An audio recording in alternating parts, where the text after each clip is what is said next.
All right, Taylor, we are here in Boston, Chestnut Hill to be exact. A new quarterback in tow for the Eagles as they host the UConn Huskies. Boston College looking to get off the schneid. Welcome to ACC football here on ESPN.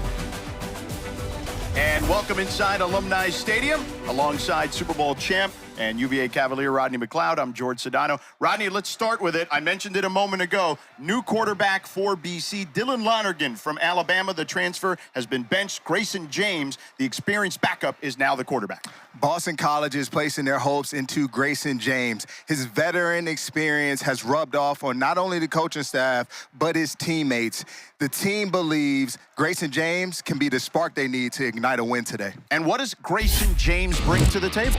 Grayson James, a smart quarterback with a ton of experience. Look, he stands strong in the pocket, and he has a big arm. Grayson James, you'll see him in the pocket, be able to escape pressure today. He has the ability to be a factor in the ground game, and look for him to find Reed Harris a lot on the outside part of the field. Reed Harris, a big target at 6'5". Grayson James, 3-2 as a starter.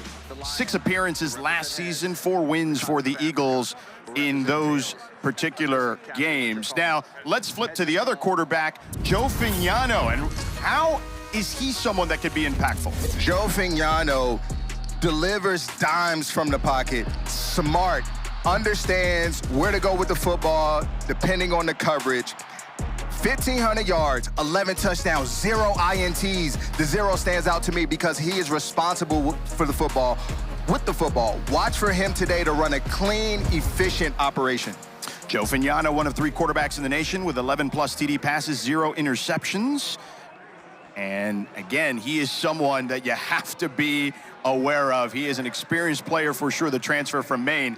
For more on who's tasked to stop Fignano and the Huskies offense, let's check in with Victoria. Guys, the Eagles' defense has been ravaged by injuries, but their main guy in last week's ACC Defensive Back of the Week, KP Price, told me how it's all about the next man up mentality, and he is confident in what they're capable of. He also told me that they are not letting the losses define them. Instead, they can learn from them, and that confidence is a theme across this entire team and could be what ignites a spark for the Eagles, guys. KP Price, Victoria.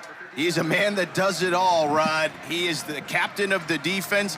He's normally a safety, a DB. He's played will linebacker. He started middle linebacker today.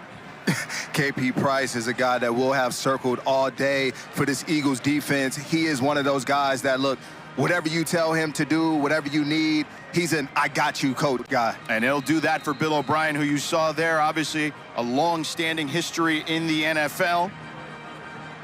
And his second year here at BC. TJ Green set to receive. Chris Freeman to kick it off for the Huskies.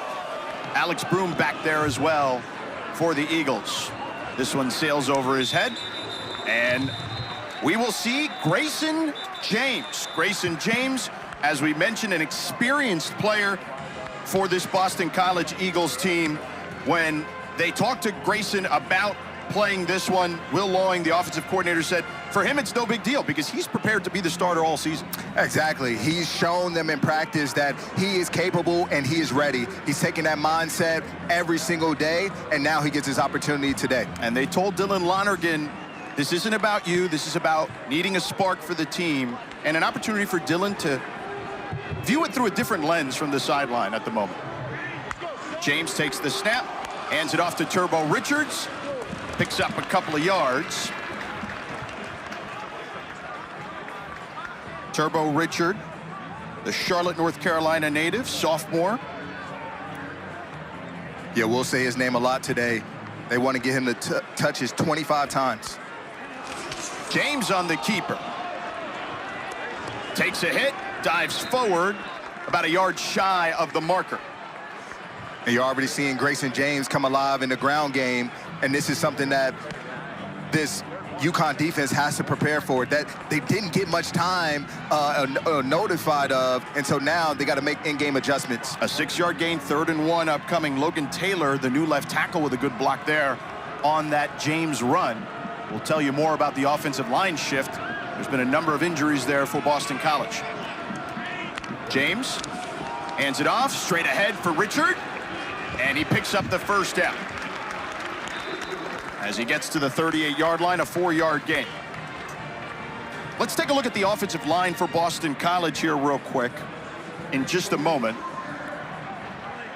As you see there, 3 new players along the offensive line in today's lineup.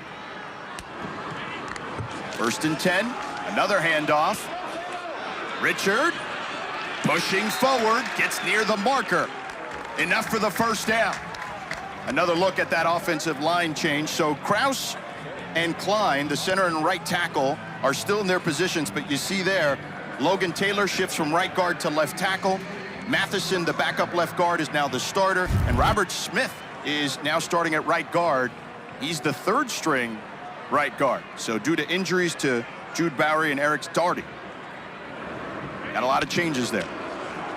Play action for James. Checks it down. Richard again. Chadwick with the tackle for UConn. Pickup of about 4. And this is a positive sign if you're Boston College, where you're getting positive yards through the ground. And now your quarterback drops back, and there was a shot play, but guess what? The savvy veteran, he takes the check down. He's just doing whatever the defense allows him to do.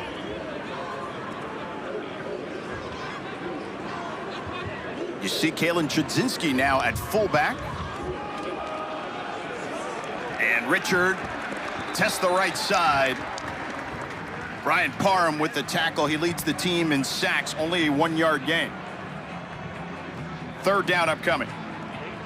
This is a good sign for the Eagles offense. You want to keep things 3rd and 6 and less, especially versus this Huskies defense that likes to send a lot of pressure on 3rd downs, and so now you have the flexibility to run or pass.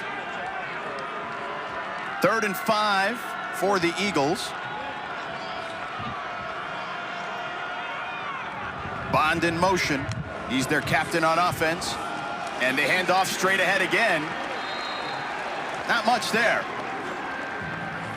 It'll be 4th down and decision time for Bill O'Brien.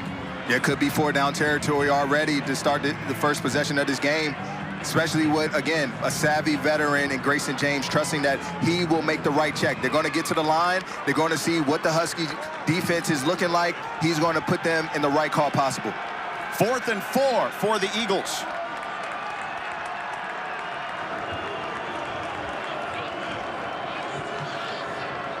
Richard in and out of the backfield. James on the silent count. Takes the snap all day to throw. Fires over the middle. It's complete at the 30-yard line to Dawson Pugh, the true freshman from Leesburg, Virginia. When we talked to the coaches, they said, for a freshman, he now knows what he needs to do.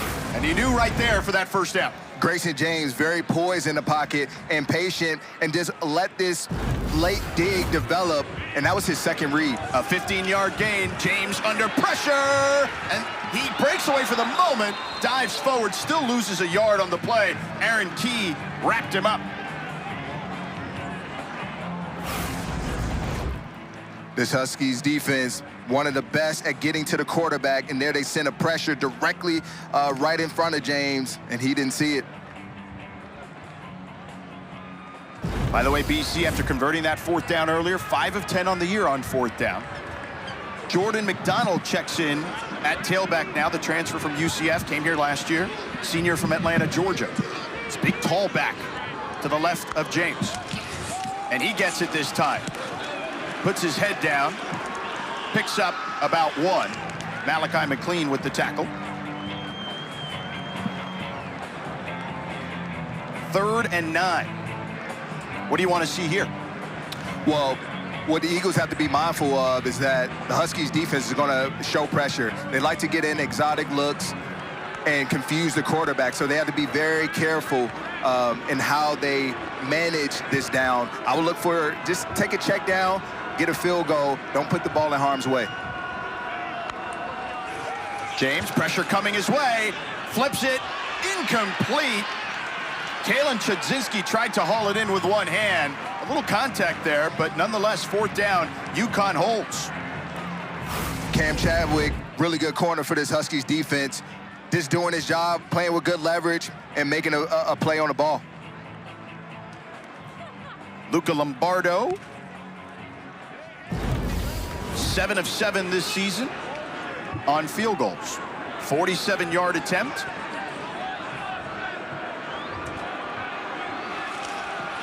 He boots this one and gets it in. BC strikes first, 3-0. Grayson James getting points on the board in his start.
Three 3-0 BC early on here. It's time for Rod's Nods. What are your keys on defense, Rod? Yeah, starting out with this Eagles defense coming up, they have to do a good job at penetration from their D-line and setting firm edges against the wide zone that the Huskies offense likes to run. And then they need to make sure that somebody else beats them other than Skylar Bell today. And then when you look at the UConn defense, pursuit to the football, no one-on-one matchups versus Turbo Richard, and then make it a drop-back game to bring your defensive line alive.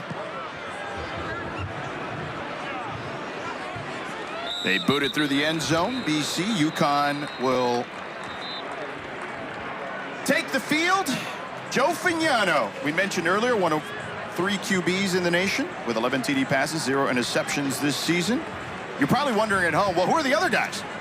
Evan Simon for Temple and Carlos Del Rio Wilson for Marshall, but there are his season numbers. He's impressive. Very impressive. You know, to have 0 on the board from an interception standpoint is not easy to do, but it just shows you how much trust he has in the play call, his teammates, and himself. And a quick toss to the outside. Picks up a couple of yards.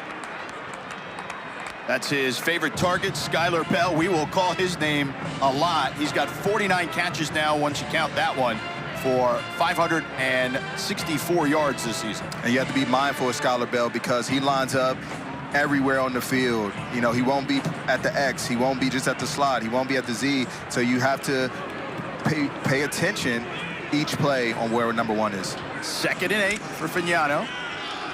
Again to Edwards. Edwards 4th in the nation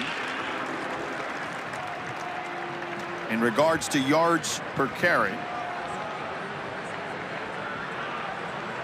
8 plays from scrimmage of over 25+ yards. That's 6th most in the nation. I mean, this guy, you want to talk about explosives. He's got it, and they'll need one here on 3rd and 7. Cam Edwards does work for this offense. He is someone they use in the passing game as well. BC might have jumped there. Free play for Fagnano to the sideline. Incomplete, intended for Niter. And another flag comes in late on the play there with the coverage.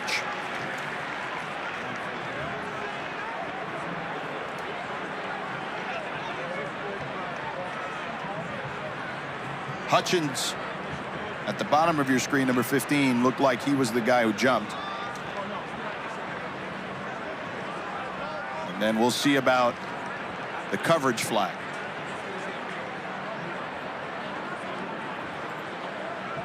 There are 2 fouls in the play, both by the defense. Offside, that penalty is declined. Pass interference, number 7. 15-yard penalty, automatic, 1st down. So the one on Hutchins on the false start decline kick. Carter Davis, the redshirt sophomore, on the PI. Yeah, just too physical for too long. He's in good position the entire time. Just get your hands off of him. But what about Fagnano right there? Double cadence, getting them to jump off sides. This is smart football. This is a disciplined football team when we're talking about the Huskies. And that's one of them showing itself early in this game. And again, Fagnano, 7th year playing college football. So he's seen a lot of different things, a lot of different pictures out there. And that's what I see on film from him. You know, he always has an outlet based on what the defense does, and that's what allowed him to run an effective offense for them. The refs moved the ball up. I'm guessing they had the initial spot incorrect, but no word. Play action, a toss to the boundary, makes a man miss. It's Romello Murphy near the sticks, but a flag, couple of flags come in, 3 as a matter of fact, near the 40-yard line.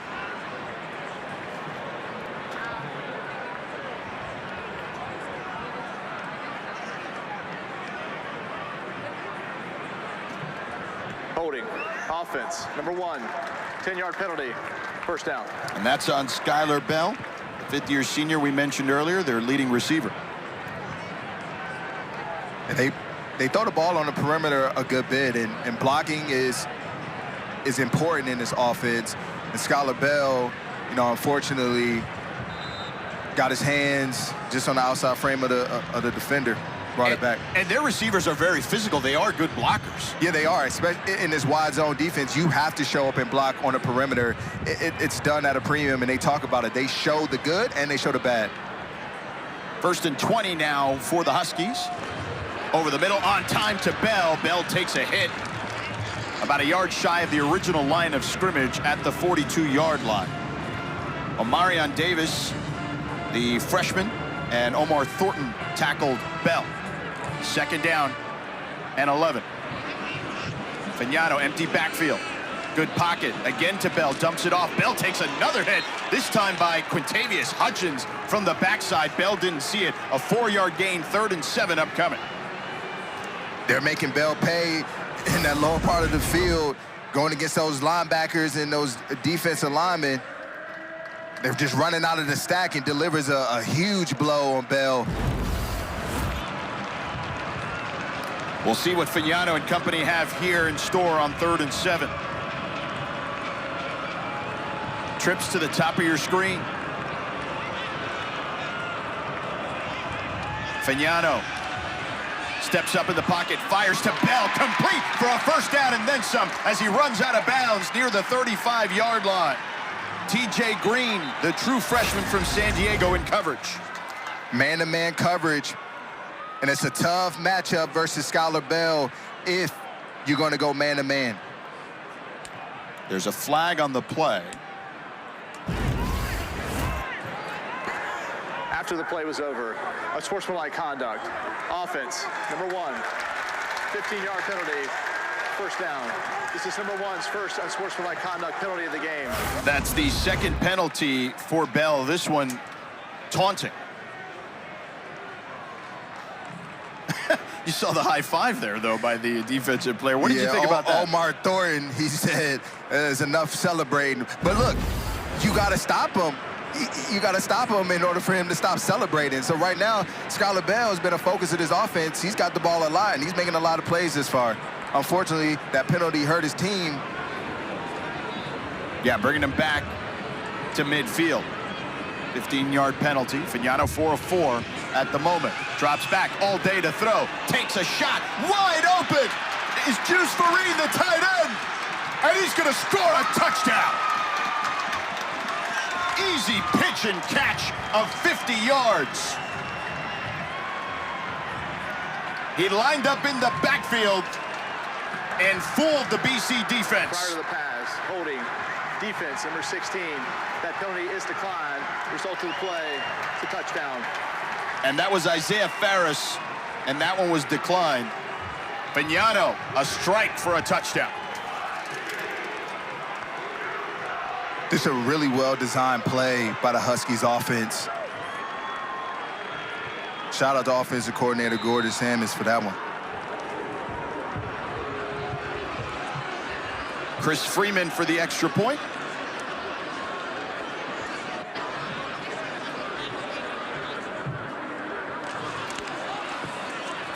Up and good. And the Huskies strike back. Joe Fagnano doing what he does best, finding his guys and dropping dimes.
ACC Network College Football is brought to you by Jersey Mike Subs, a sub above. You see some of the visuals from the last two meetings between these teams. UConn won back in 2022 at home. Justin Jolie with a big catch, 62-yard touchdown. And then in 2023, here at BC, Kai Robichaux rushed for 112 yards and 2 touchdowns. UConn leading here 7-3 on a 6-play drive, 75 yards, 3:07 off the clock. Joe Fagnano, the quarterback, 5 of 5, 84 yards and the touchdown. And Juice Vereen The tight end caught his first career touchdown. The redshirt sophomore. The Huskies boot this one. It'll be returned by TJ Green, the true freshman from San Diego. He finds a seam, and it closes quickly. He is at about the 29-yard line. But let's take a look at that touchdown to Vereen. Owen McGowan and Juice Vereen are the two focal points on this play. Owen McGowan has Juice Vereen in coverage. He steps up, anticipating, thinking his run, but he doesn't follow Vereen. Everybody else is playing man-to-man but him, and the result is a touchdown. And now Boston College looking to answer. Turbo Richard makes a man miss in the backfield and gets hit at the 35 by Lee Millette III. Big hit, Richard down on the ground still.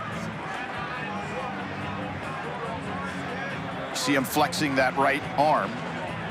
Jordan McDonald now checking in.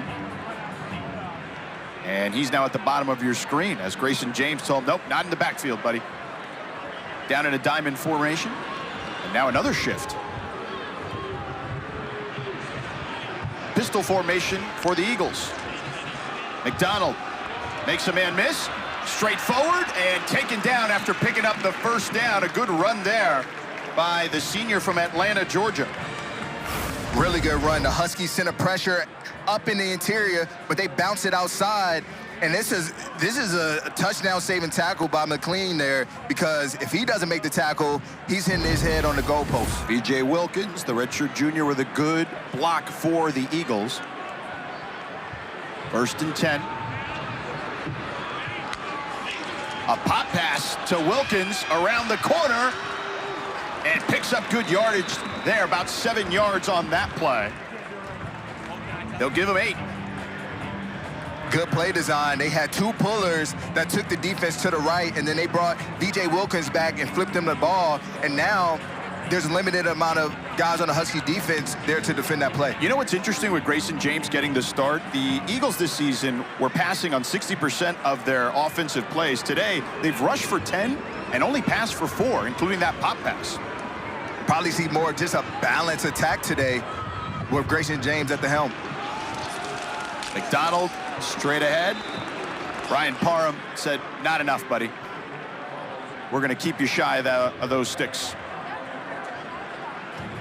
But again, these are favorable downs for the Eagles offense, and an area that they've struggled in over the course of these past few games. And so these first two drives, you're finding yourself in third and manageable situations. 3rd and 1. And again, James is a threat with his legs. We've already seen it.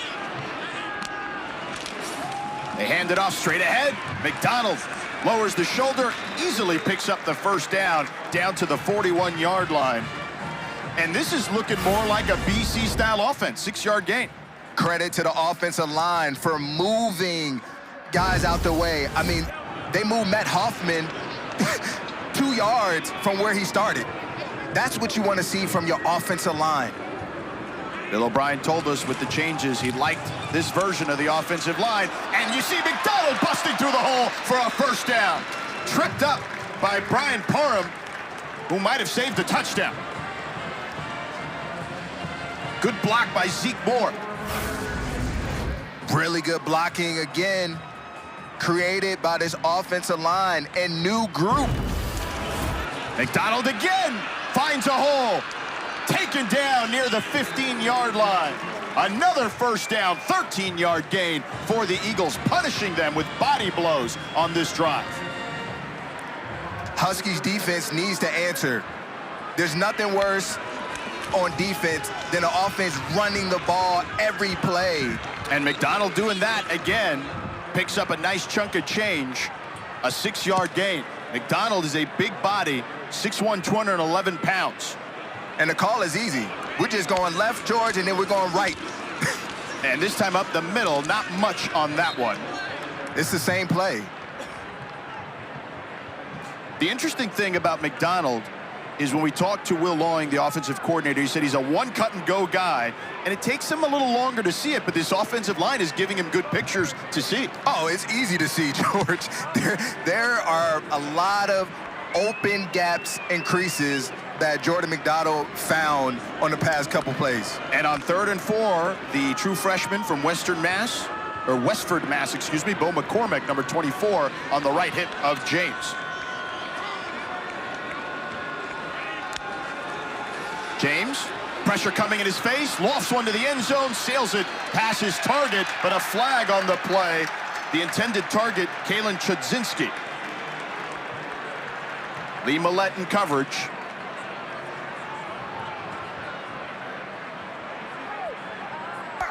Pass interference. Defense, number 13. The foul occurred in the end zone. By rule, the ball will be placed at the 2-yard line. Automatic, first down. That one on the redshirt sophomore from New Jersey, Cam Chadwick. Ben Smiley with a good pressure, but unfortunately for him, Chadwick picked up the penalty. Chudzinski, tough matchup for Chadwick. He won the battle earlier, but that one, you know, a tight end just creates a level of difficulty versus a cornerback with his size. McDonald in the pistol formation with James. Again to McDonald. This time the hole plugged up. And a loss on the play. Lee Millette, who picked up the penalty, makes up for it there. 2-yard loss. First time the Huskies get a negative play on first and second down of this drive. Let's see how it impacts this Eagles offense on second down coming up. Turbo Richard in the tent. So you're seeing more of Jordan McDonald and Bo McCormick, but McDonald carrying the load thus far on this drive.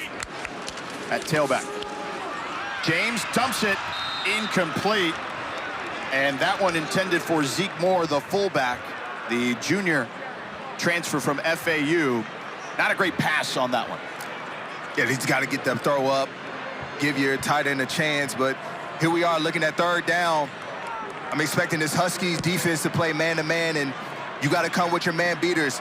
Let's try to get Lewis Bond involved. Somebody set him free on a pick route. 12th play of the drive upcoming here for BC. 9 runs, 3 passes, or check that, 2 passes at the moment. Low snap, James, end zone, incomplete. His receiver fell down. That was Reed Harris, the redshirt sophomore that you had mentioned earlier he would target. Cam Chadwick in coverage, and the Eagles will be forced for another field goal attempt. And Grayson James didn't give Reed Harris a chance to put his big frame on display and give him a chance at a jump ball. Know he'd like to have that throwback, but hey, great drive, ends with a field goal. Luca Lombardo hit a 47-yarder earlier. High snap. The kick is up and good. 1-point ball game with 35 ticks to go here in the first quarter. BC inches closer.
Introducing SportsCenter for you, personalized every single day. Now available on the ESPN app. Powered by your favorites. That ESPN app is great, especially the multi-view. My favorite part of it, 4 games at once. UConn leading by 1 here. BC tacked on a field goal just moments ago. Quinn boots it. We'll have a return by Smith. And Smith wrapped up shy of the 20 at the 19-yard line by Stevie Amar Jr. Our Week 8 ACC Network football lineup continues this afternoon with SMU squaring off against Clemson in Death Valley at 3:30 Eastern. We'll cap the night off with Pitt and Syracuse at 7:30 Eastern. Both games also available on the all-new ESPN app I just mentioned, so you can watch anywhere. George Sedano, Rodney McLeod, Victoria Arlen with you here in Chestnut Hill. UConn has won 11 games in a row going back to 2023 when leading after the first quarter. There's 28 seconds left here in the first quarter. Let's see what Joe Fagnano and company do on this drive. Fagnano rolls, floats one, and incomplete, almost intercepted. Carter Davis, great coverage on John Nider. Not a great pass either, but a flag on the field at the moment. Yeah, really good coverage and good eye discipline because it showed itself as a run, and then receiver released upfield. Ineligible player downfield. Offense, number 77. 5-yard penalty, first down. That's Ben Borowski, the left tackle, 6'7", 335-pound redshirt junior from Pennsylvania. And those run-pass options, they allow the offensive line to, get up the field, maybe 2.5, 3 yards. He may have extended it a little further, which resulted in a penalty there. It'll be 1st and 15 now after the penalty. UConn, 37 yards in penalties at the moment. Victor Rosa at tailback for the Huskies. You see Skylar Bell in motion. Fagnano, plenty of time over the middle to Murphy at the 20 and wrestled down at the 22-yard line. A gain of 7 on the play. It'll be 2nd down and 8. In early downs, Boston College likes to play zone-oriented defense, and Fagnano's taking advantage of it.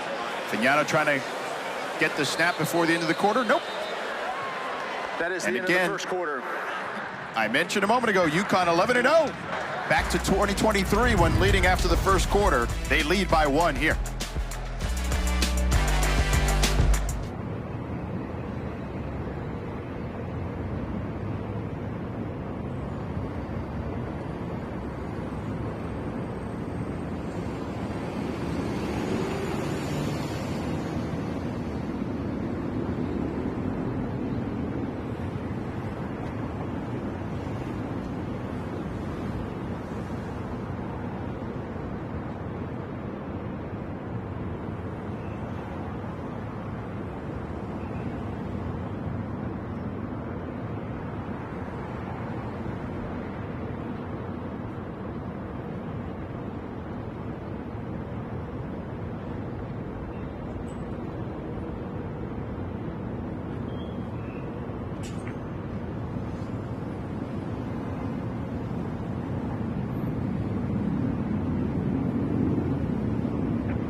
Welcome back to Chestnut Hill. UConn leading 7-6. Victoria caught up with Jim Mora, the Huskies head coach. All right, Coach, from what you've seen in the first, what more do you need to see in the second? Well, we need to stop committing so-called penalties, and I'm not sure that they're all penalties, but I'm going to have to trust the ACC officials in this one, given we're independent. But, we need to move the ball effectively on offense. There hadn't a lot happened yet. Obviously, we got to stop the run on defense. So it's going to be a great game. I'm fired up about it. Our guys are fired up. It's a fun environment. We're fired up, too. Thank you, Coach. All right. All right, Victoria, thank you. Fagnano takes off. Flag trailing him.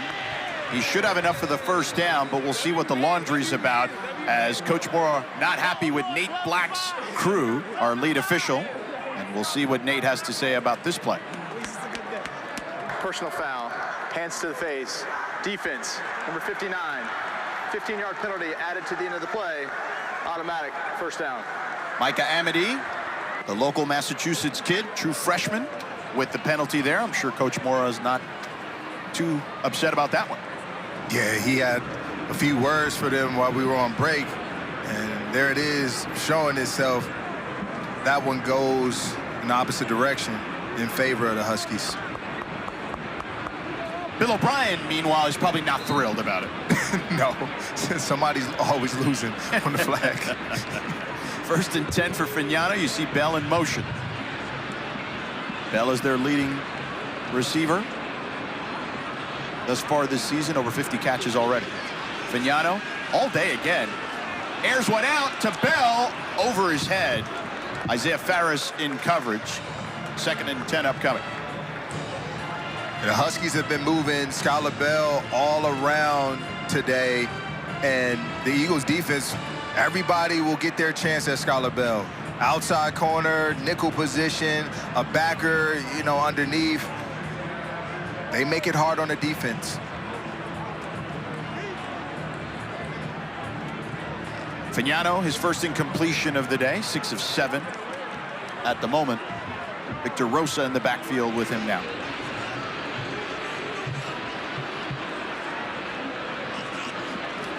Rosa gets the carry. A hole on the right side.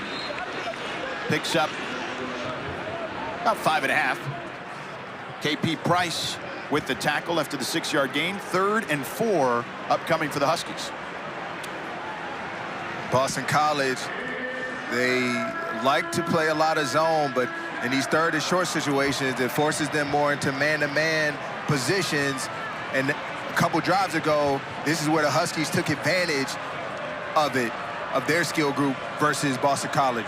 BC, since week 5, the 3rd worst in the nation on 3rd downs. Fagnano all day finds his receiver, Niter, breaks a tackle down the sideline and stood up inside the 25-yard line. A huge gain for a first down for the Huskies. This time, the Huskies offense, they call a man beater, but the Eagles run a zone, and there's nobody there in the flat. 25-yard gain for the Huskies. And you see BC still struggling on 3rd downs. Rosa weaving through traffic and ducks under as Mekhi Byerson flew over him. 3-yard gain, 2nd and 7.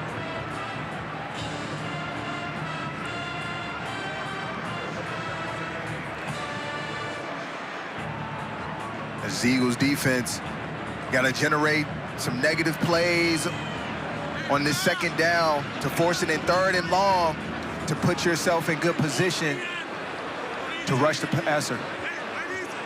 You got Bell and Rosa in the backfield with Fagnano.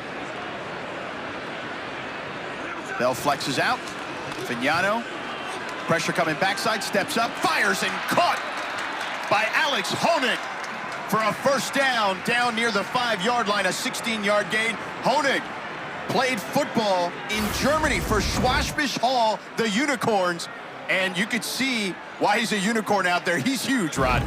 He is, and Fagnano put it right on him. Rosa gets hit inside the 5. So, aptly named team he played for in Germany, Honig, as he is one big fella out there. Picked up that first down. It'll be 2nd and goal now for the Huskies. Look for that run game to come alive right here behind this big old offensive line that they have that work very well together. They only have 21 yards at the ground, or on the ground at the moment, the Huskies. They do run the ball at a good clip. Fagnano on the roll. Fagnano keeps. Fagnano scores. Touchdown. 2-yard plunge for Fagnano. And the Huskies extend their lead.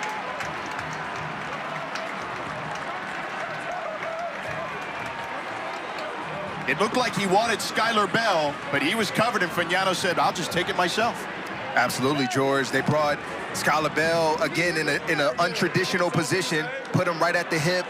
He's never there. He comes back across the field. They had what they identified as man-to-man, a picker coming for him. Boston College did a good job, and Fagnano said, I'll just take it myself. Freeman for the extra point. High snap. Kick is up, and he sneaks it in. 14-6 UConn in this regional rivalry. Fagnano making things happen. Making things happen all over the place, George. Through the air, and then finishing off through the ground.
Welcome back here to Chestnut Hill. The Huskies of UConn leading 14-6. Joe Fagnano. There you see his numbers through the air. Also has a rushing touchdown on that last drive. He's doing everything for this team. 7th-year player, Rod, transferred from Maine. And they got an extra year out of him this year here at UConn. He's been an incredible resource for them just based on experience. He's seen so many pictures in all his years. And he's seeing it clearly today.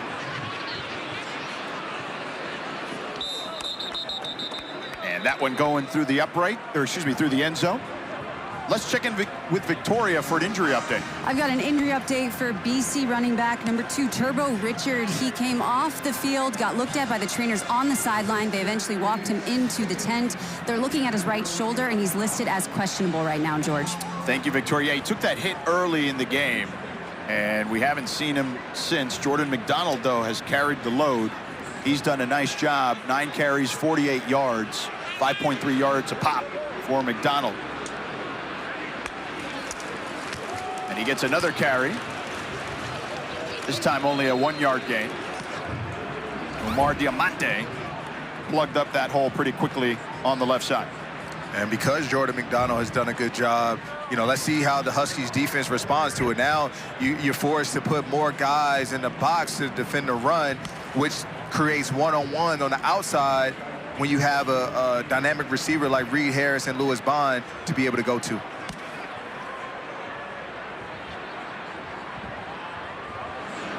Second and 9. Grayson James getting the start today for Dylan Lonergan. Straight ahead, McDonald breaking tackles, gets into the third level, picks up the first down, and down to the 44-yard line.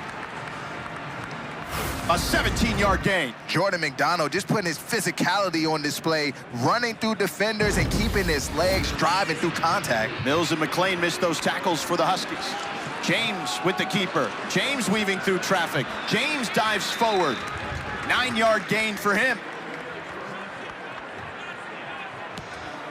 And this tempo is very effective versus this Huskies defensive line. They're barely getting set. 106 yards on the ground for the Eagles, and some more here. Good run there for a first down by McDonald.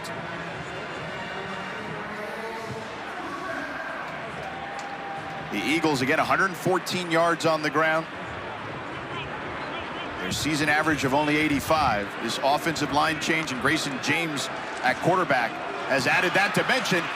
Plenty of room to run for James, making guys miss, and then slides down at the 19-yard line. Another first down for the Eagles.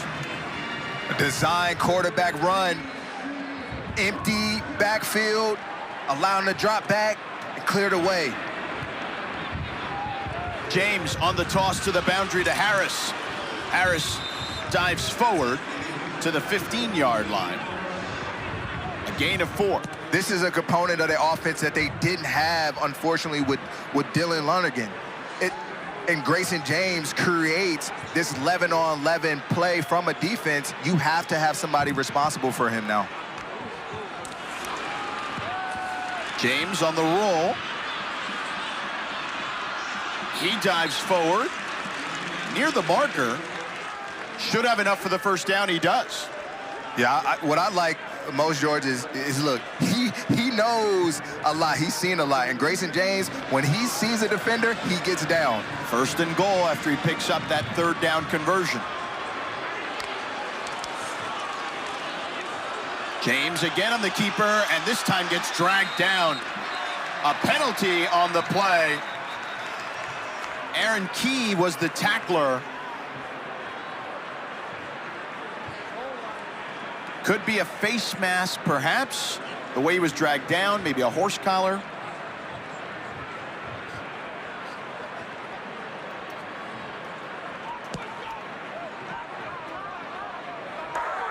After further discussion, there is no foul for a face mask. And again, Key with a clean tackle.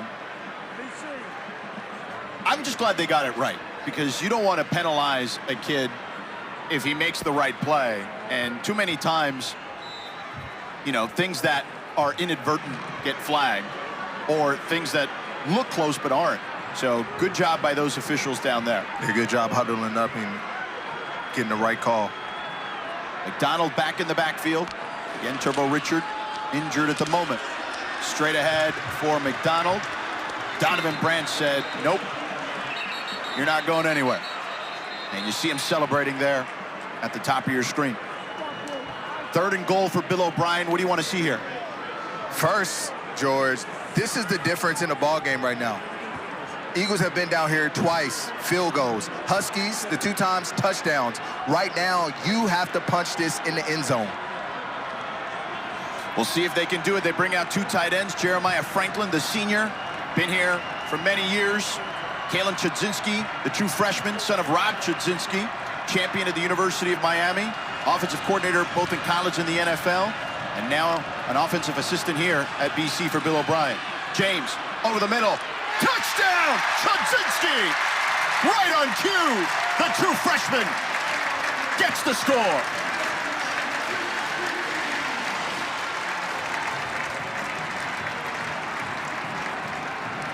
And they capitalized like you wanted them to. Absolutely. It was time. This all was created by the offensive line, giving Grayson James time to find Trzynski in the back of the end zone, playing man-to-man, and just putting, again, hit the big size on display. Throw it up to him. He has the ability to box out the defender. And he boxed out Devin Pringle, the fifth-year senior for UConn. Lombardo, the extra point. Boots that one through, and we got a one-point ball game again. Grayson James getting the start today for Dylan Lonergan and making the Huskies pay here. Grayson James doing it all on that drive and then finishing off with a great touchdown. There he celebrates.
Now let's take a look at Is It In You? Brought to you by Gatorade, and it was in the Eagles and Grayson James this past drive. The offense is kicking different flavors on that last drive. Through the ground, Grayson James, Jordan McDonald, and then to finish it off through the air. They're playing great ball. I see what you did there with kicking flavors. Kicking flavors, man. What's your favorite flavor? I'm a purple guy on my sports drinks. I like purple. I like the Glacier. You like Cool blue? blue. Yeah, okay. Cool That's blue. fine. Yeah. Then you got to do it frozen too. Yeah, I mean, frozen is interesting. Yeah, got to put it in the freezer. The boot here by Quinn. And Terrence Smith will kneel it. We have some extracurricular activity and a bunch of flags flying.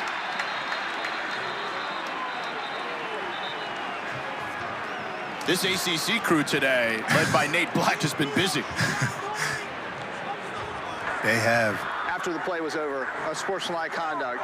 Kicking team, number 42, his first of the game. 15-yard penalty added to the end of the play. First down. Kamari Dixon with the infraction. There were two different skirmishes on that one, but they identified Gibson. Yeah, competitive juices are flowing. It's a tight ball game right now. And a regional rivalry. Yeah. You know, they haven't played that often historically, but they've played recently, as we've talked about. Now, let's take a look at the 20-yard line for the skirmish that they referred to. Oh. Yeah. Yeah. Yeah. You see one that ended up landing inside the 15 and one about the 28-yard. So Fagnano and company take over at the 40.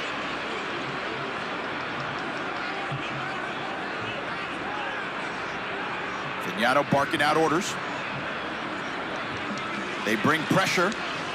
Doesn't matter. He hits Honig, who's got a lot of field in front of him.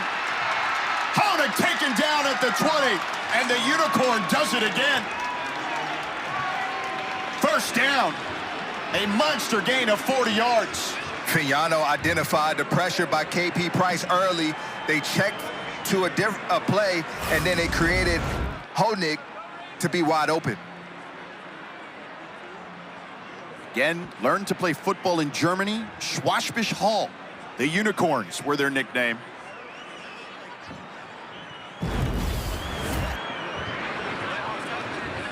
They hand it off to Bell on the jet sweep, and he's taken down. Isaiah Farris read it the whole way. A loss on the play. Loss of 2. Good position by Isaiah Farris at attacking this block, not waiting on it, and then getting up the field and just getting a piece of Skylar Bell's legs for a negative play.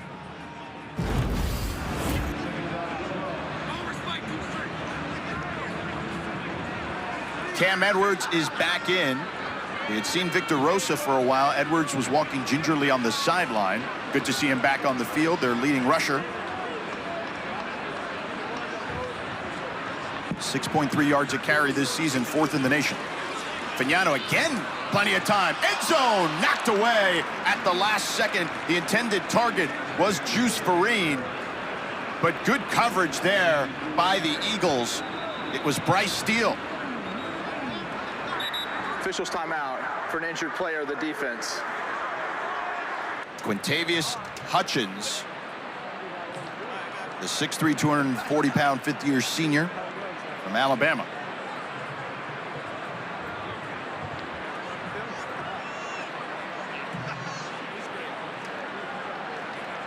He made the tackle on Honig earlier on the 40-yard gain. And you see him grabbing his left arm.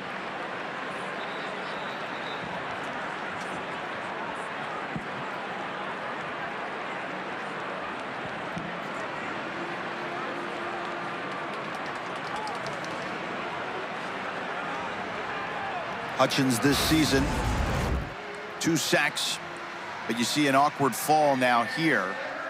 That was after he made the tackle, and then the lineman avoids falling on him, but just a weird fall there. 3rd and 12 for the Huskies. BC looking for a stop. Fagnano all day. And that one is incomplete, almost intercepted by Isaiah Farris. That intended for Raymelo Murphy. Fagnano thrown a couple in harm's way, which is very rare for him. What a big drive by Farris. And it did a good job at first communicating, and then man-to-man coverage, he squeezes the offensive defender and almost makes a big play for his team. Chris Freeman, 11 of 12 on the season. His first field goal attempt here, 40 yards, is good. They extend their lead, the Huskies do, to 4. They lead 17-13 here in Chestnut Hill.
Welcome back to Chestnut Hill. UConn leading by 4 over BC. Here's our game summary. And you mentioned it earlier, Rod. It's been touchdowns mostly for UConn. BC, it's been the opposite. It's been field goals, although they did hold UConn to a field goal on that last drive. And that was big. You know, the way that drive was looking at first, you would have thought the result would have been another touchdown, but they stood tall and they found a way to get off the field. UConn was getting some chunk plays, a big 40-yard catch to their tight end Honig. Tonight, after our 7:30 Eastern game between Pitt and Syracuse, the ACC Huddle Final Score crew will wrap up the whole day for you. Highlights, analysis, interviews with players and coaches. We'll have you covered right here on ACC Network and the all-new ESPN app. Kelsey Riggs, Cuff, and the crew do a phenomenal job for you each and every week. Coach Richt, Tom Luganbill, and a rotating cast as well. Bryce Love has done a phenomenal job in there in his first season as an analyst. Grayson James hands it off. McDonald with a burst through the hole. Bouncing off defenders, and right at the sticks will pick up the first down, a 10-yard gain. Ran over Devin Pringle and Malachi McLean. And that interior part of that Huskies defense, they haven't cleaned it up yet. McDonald now flexes out to the top of the screen and now shifting back towards the backfield. McDonald again, a workhorse today due to the injury to Turbo Richard, who we saw go down in the first quarter.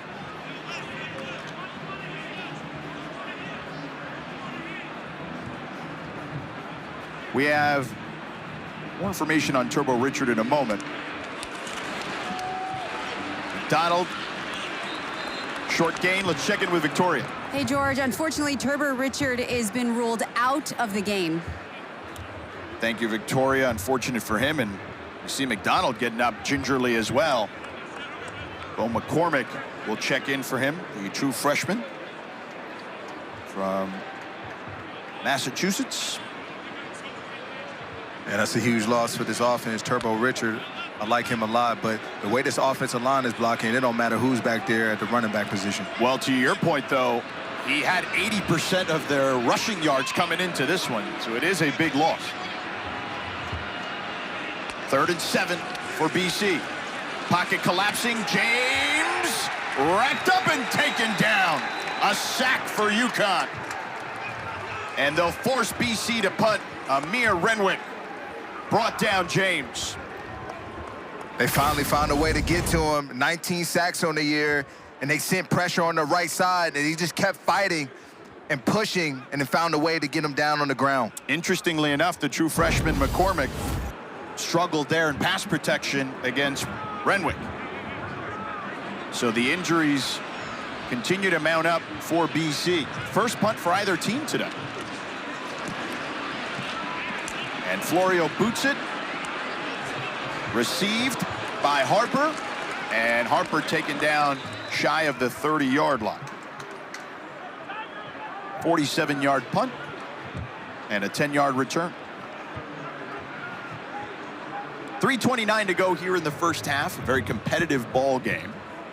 And UConn, as we highlighted earlier, Rod, have just really punched it in when they've gotten close to the end zone in the red zone area. And this is a team that's playing with some issues in the backfield. Cam Edwards was out for an extended period of time. He's back in the game. 6.3 yards per carry, 4th in the nation. And Fagnano, he's an experienced signal caller guiding them at the moment. Checks it down to Vereen, the tight end. Vereen trying to fight for more yardage. Does not. Isaiah Farris holds him in place there. A gain of 5, 2nd and 5 upcoming. And they're moving Vereen around as well. You'll see him, second time we've seen him in the backfield. First resulted in a touchdown there. You find him leaking out and catching the screen pass. It shows his level, his athleticism and ability at the tight end position. He's a big kid, 6'4", 220, redshirt sophomore. Transfer from NC State. Edwards is now back in the backfield. On the right hip of Fagnano. Stays in the block. Fagnano, plenty of time. Now he's going to run for it. Fagnano makes a man miss there as he jukes him out of his shorts and picks up the first down to the 42-yard line. Omar Thornton was in no man's land, and Fagnano faked him out. Fagnano with the skills. A little whoops. And this cool, calm, and collective as always in the pocket. And then in the open field, showing a little bit of athleticism. It was Micah Amity who got faked out there. Yeah, he wasn't expecting that. Yeah, Omar Thornton brought him down. Fagnano on the roll, pressure coming, gets hit as he throws. Is it complete? They rule it incomplete. Romello Murphy tried to scoop it up, but Quintavious Hutchins put a lick on Fagnano. Big shot by Hutchins. Ooh. Fagnano was in a vulnerable position there. Let's look at this catch. Oh, no, yeah, hit the ground there. Drop. Yeah. For a second, it looked close, but yeah, you could tell he trapped it. But that's what you want to do if you're a defensive lineman. You want to make the quarterback think twice about the next time that he rolls out to that right about the hit rather than the throw. Fagnano stood in there and took the hit, though, and delivered the pass. He did. But you saw the grimace afterwards. Oh, yeah. Yeah, it hurt. No doubt. On the field of an incomplete pass is under further review. Well, we could just tell them that it's incomplete based on the great replay we saw from our director, Michael Ireland, and producer, Aaron Snyder-Storm. But they'll see it for themselves momentarily. In the meantime, if you're Boston College, we're approaching the 2-minute timeout. We knew this game would be competitive between these two teams because they always are when they play. And what do you need to see from them here defensively? But let's take a look one more time. So that one tough to see, but the second angle here. After further review, the ruling on the field is upheld. It's second down. Yeah. Yes. But what do you need to see defensively from Boston College on this I want to drive? see them continue to make plays. I mean, that last drive, Isaiah Ferris, he comes up with 2 big plays for them.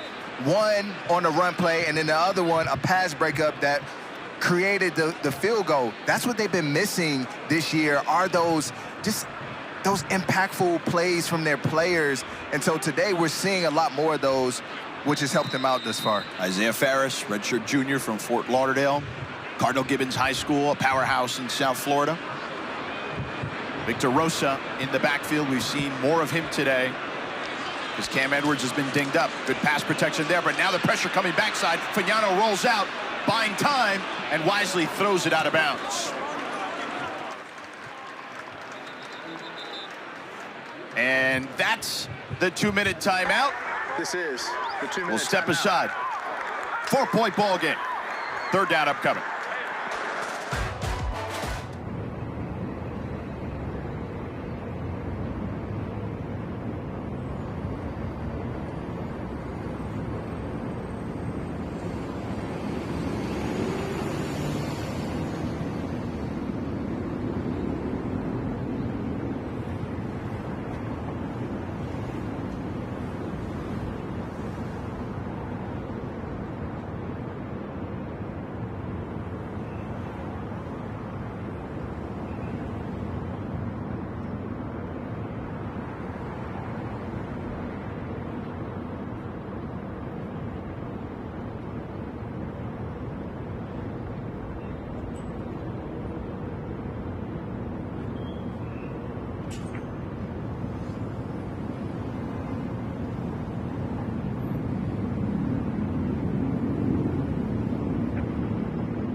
4-point ball game as we come out of the 2-minute timeout. Big 3rd and 10. UConn, by the way, 3 plays of 25-plus yards today.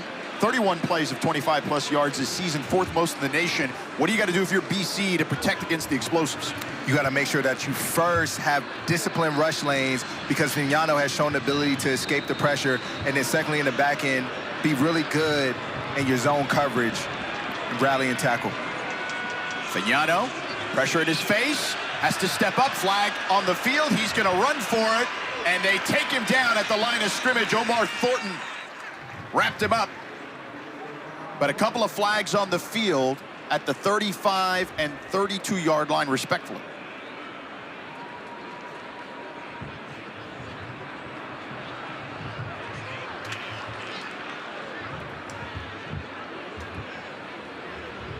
McGowan limping off the field. He came into this one hurt.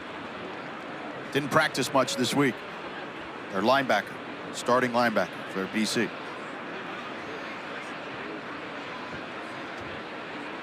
Nate Black, our lead official.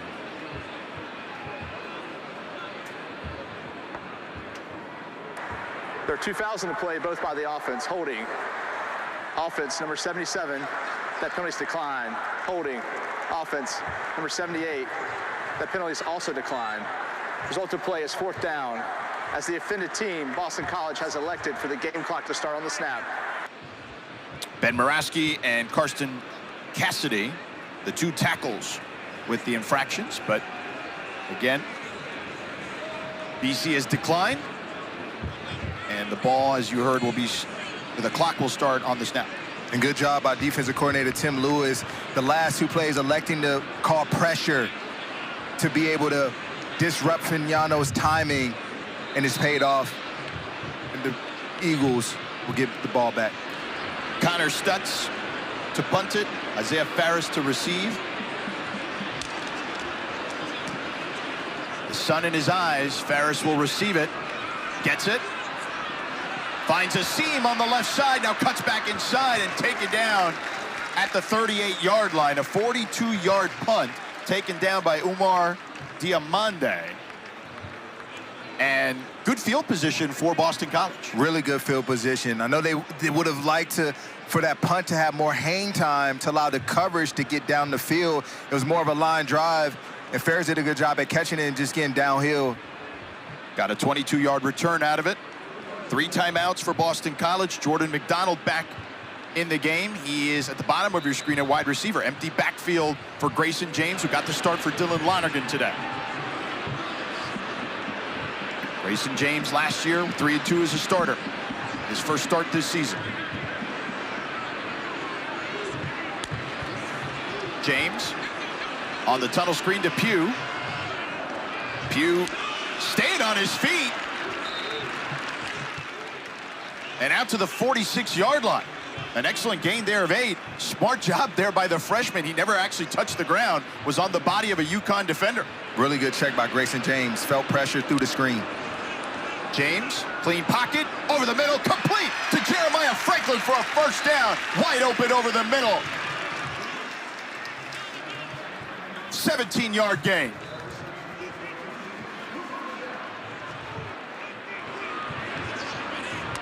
James looking to pass again. This time to Lewis Bond, the captain of the offense. Down at the 30. They'll give it to him actually at the 31.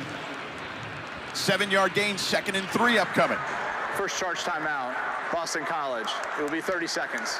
So Boston College and Bill O'Brien want to talk things over with Grayson James. Grayson James, they've been operating in a 2-minute situation all game. This tempo has been very effective versus the Huskies defense, and so this is nothing new to them. They're operating at their pace in which they've had positive yardage all game from. Key second down right here, but Grayson James is seeing the field very clearly right now. Grayson James with 5 straight completions. 3 of 3 on this drive. 58 seconds to go, 2 timeouts for Boston College. 2nd and 3 upcoming.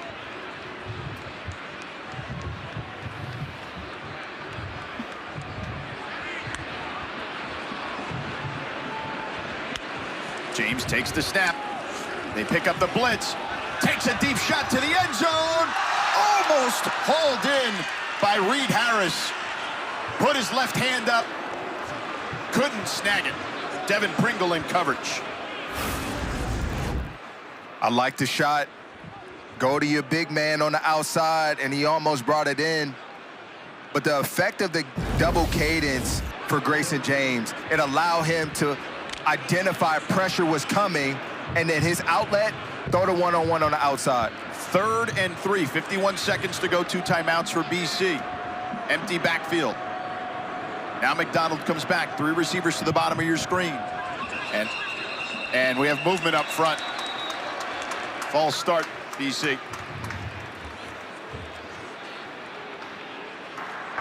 False start, offense, number 65, 5-yard penalty. It's 3rd down. And now that makes it a little more difficult. Logan Taylor starting at left tackle today, normally the right guard, the 5th-year senior. Canadian, transfer from UVA. And see if the Huskies defense can confuse Grayson James. Maybe show a bluff. Show the opposite of what you're going to do. Start in a pressure look, get back out and play zone. See how it works out on his 3rd down. 3rd and 8. They hand it off to McDonald, and this time UConn was ready for the draw play. Devin Pringle sniffed it out. It'll be 4th down. First charge timeout, UConn. It'll be 30 seconds. And UConn taking timeout here. They have 2 left because they can put up some points potentially here as well, depending on how this all transpires here. I would imagine you'll see the field goal unit for Boston College and Luca Lombardo. I imagine so, and you talked about it a few minutes ago, George. Explosive offense in the Huskies, so they believe with 47 seconds left, that's doable, especially when you have a quarterback in Pignano. Lombardo is 2 of 2 for Boston College, 1 of 47, 1 of 22, but the offense is back on the field. Bill O'Brien getting frisky. I like it. Yeah, or is this a check situation to check their water? 4th and 5 and a timeout for BC now. Second charge timeout, Boston College. It will be 30 seconds. See if they're truly a disciplined, smart team like Jim Morris says they are. We'll try to get them with a hard count, make it 4th and 1, 2, and we like that. Then we'll consider going for it with Grayson James. Well, if they get it with the hard count, it would be a 1st down. Oh, 4th and 5, yeah, exactly. That's my thought process, because I don't think you're going to leave points off the board right here. Yeah.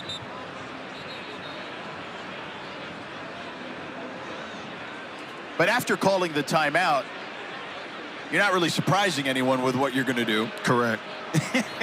So that kind of nullifies that potential. But they've got 2 tight ends out there, and Franklin and Chudzinski, who already has a touchdown, the true freshman. Reed Harris and Lewis Bond out there as well at receiver. McDonald, the tailback. James, they're going for it. He's got Bond for a 1st down to the 24-yard line. A gain of 9. And Bill O'Brien, he's going for the jugular here. He wants 6. James.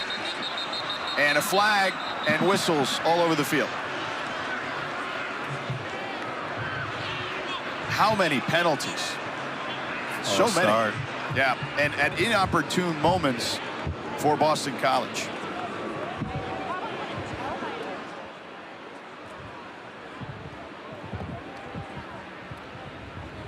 It's been tough enough for them to score to begin with. You can't put yourself in these binds if you're the Eagles. Yeah, you don't want to play, it's hard enough to win against the Huskies, but then you're playing against yourself too. And Jim Mora talking to the officials at the 25-yard line. Full start, offense, number 77, 5-yard penalty. It's 1st down. Boston College has elected to take their 3rd charge timeout to avoid the 10-second subtraction. It will be 30 seconds. Michael Krauts, the center, redshirt sophomore. DeMatha High School. I know a guy from there. You know. Your old stomping grounds. The Mathis Sags, man. Yeah. But I'm sure he's not thrilled about getting that false start there. No, not at all. 1st and 15, the final timeout for Boston College. Again, UConn still has 2 to work with. What are you talking about here if you're Bill O'Brien and company? First, now we can't take another penalty. That's first and foremost. So no pre-snap penalties.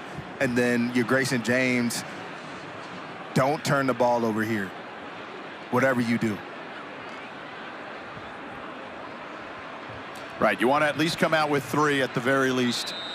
36 seconds to go. They have no more timeouts. The clock will stop to reset the chains on a 1st down. James, clean pocket. He's got a hole. Flag on the play, trailing him. Fires and complete to Bond for a 1st down. But we'll see what the laundry's about. Ben Smiley is down for UConn. Holding. Offense. Number 65. 10-yard penalty. 1st down. Again, Logan Taylor shifting to left tackle, and that's why that hole was so big on the left side. Officials timeout for an injured player of the defense. Ben Smiley, the 5th-year senior, Norfolk, Virginia. UVA transfer for UConn. Rolling on the ground with an injury.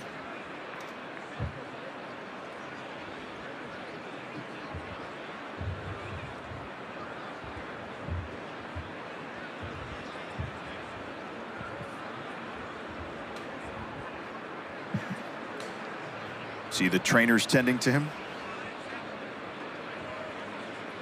Get him on his feet. Walking off gingerly, but nonetheless on his own power.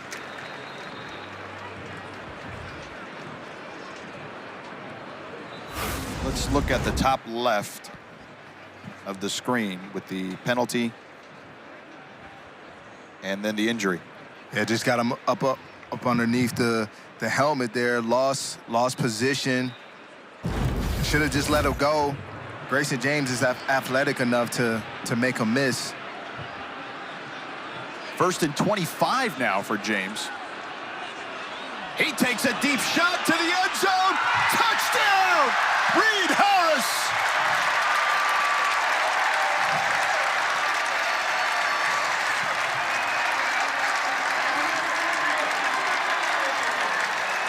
"39 yards.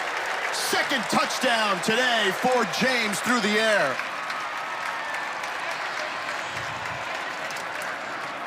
What a throw by Grayson James.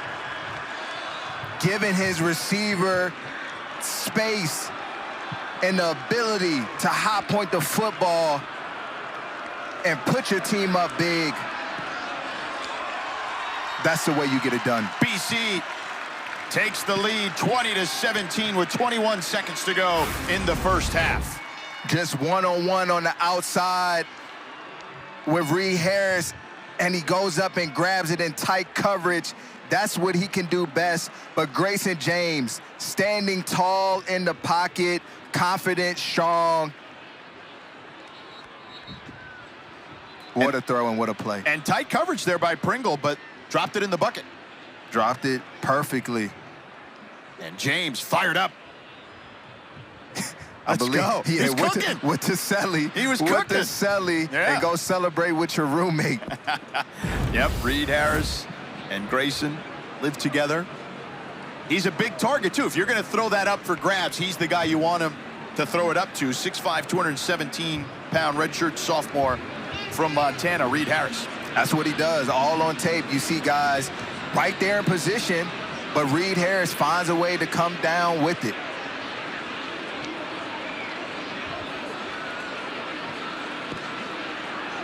Quinn boots it.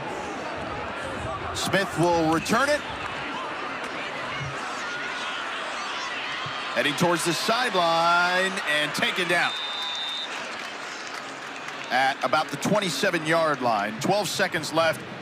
You got 2 timeouts. What do you do here if you're UConn? You have space to work. 12 seconds left, veteran quarterback. I say you take a shot.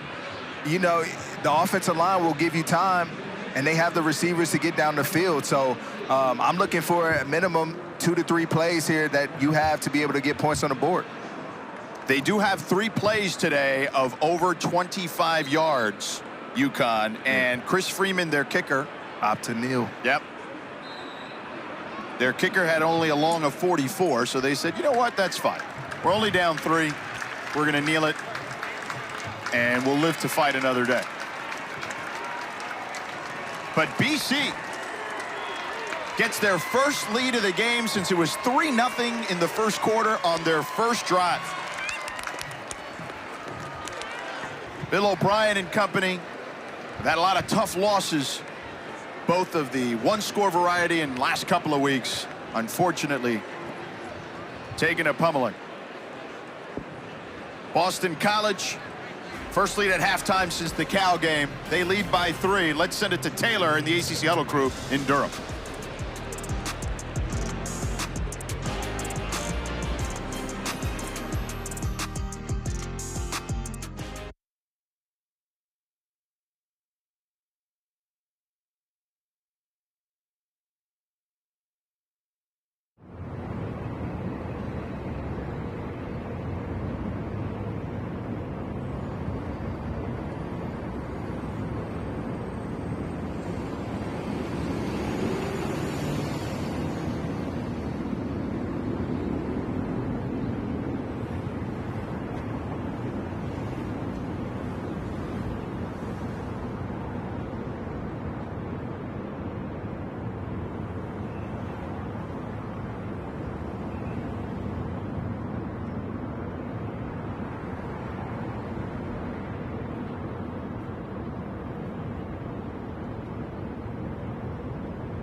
Welcome back to Chestnut Hill.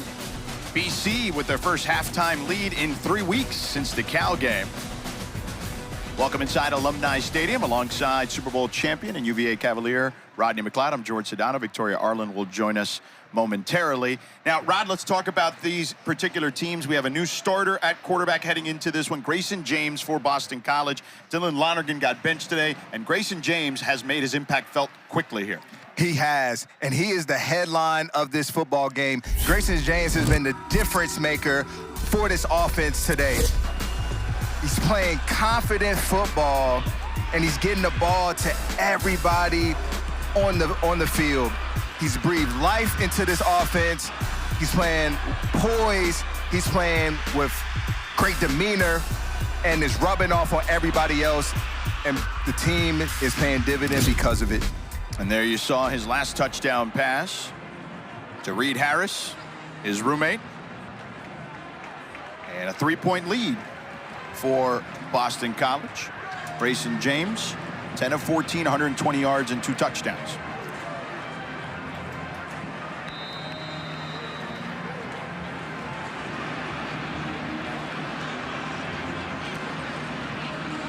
Andy Quinn to kick it off.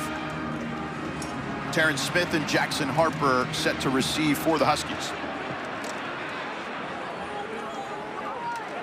And the Huskies will start at their own 25-yard line. Interestingly enough, the Huskies, who've been a good running team thus far this season, Cam Edwards, 4th in the nation in yards per carry, has only had the 1 carry today because it looked like he got dinged up. He's been in and out, more as a decoy. And they only have 29 rushing yards in the first half. That's the least they've had since week 9 of 2024 against Rice. And that run game sets up a lot of their play action, pass, explosive pass plays. And so it is very interesting to see how ineffective the run game has been, especially with this offensive line that they have. And Edwards in there. They don't give it to him, but a toss to Bell on the outside, and Bell stood up. They've done a decent job on Skylar Bell today, Boston College has. They haven't allowed him to find plays down the field like he has in previous games. And so that's what we talked about at the start of the broadcast is know where he's at, minimize him, and make sure you keep him smothered. Only 5 receptions for 34 yards, 2nd and 8.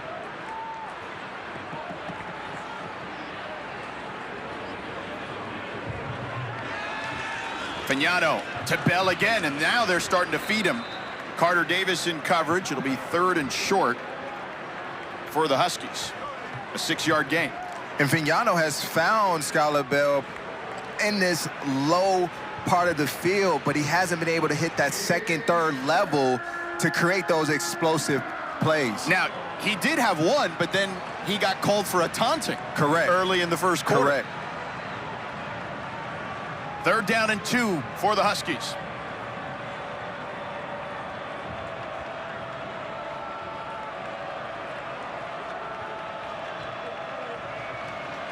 Fagnano, plenty of time.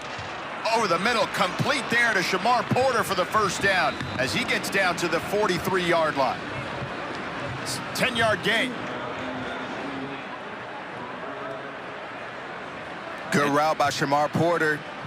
This inside stem and ran a quick slant.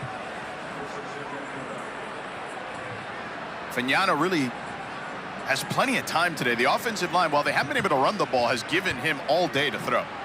They have. This is an offensive line that's only given up 7 sacks on the season.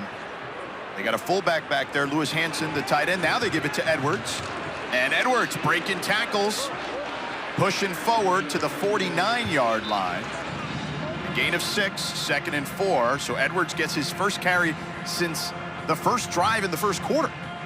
It's important for them to get him involved early in this second half to be able to loosen up this Eagles defense to create some lanes down the field. They feed him again, and he's got a hole on the left side, picks up the first down as he's tripped up at the 39-yard line. A gain of 10 on the play. Or check that. Gain of 8 on the play. Good job, this wide zone. If you don't penetrate and get up the field to cut off the runner's lane, he'll keep running. And Cam Edwards, there was nobody there to set the edge, and so he found the crease on the outside. They mark him down at the 43.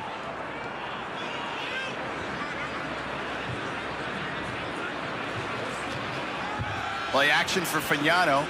Takes a deep shot. Wide open is Snyder for the touchdown. 43 yards, and the Huskies regain the lead.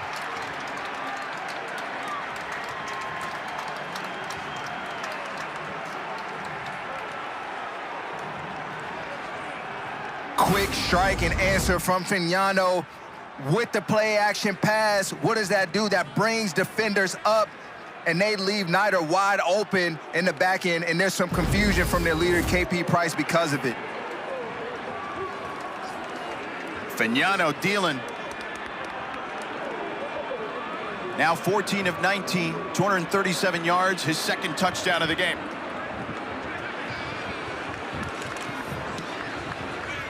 Extra point is good.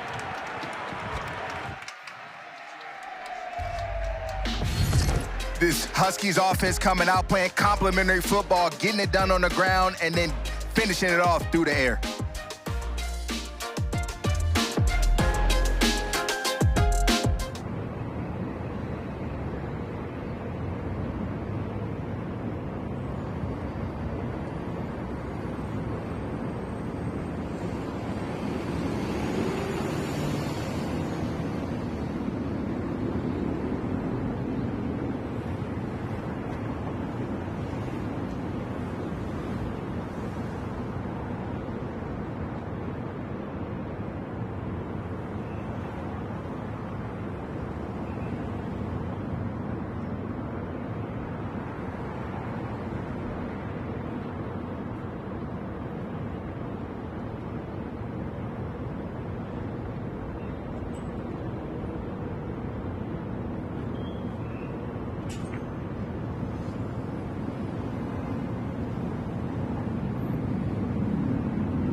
You're watching the ACC on ESPN.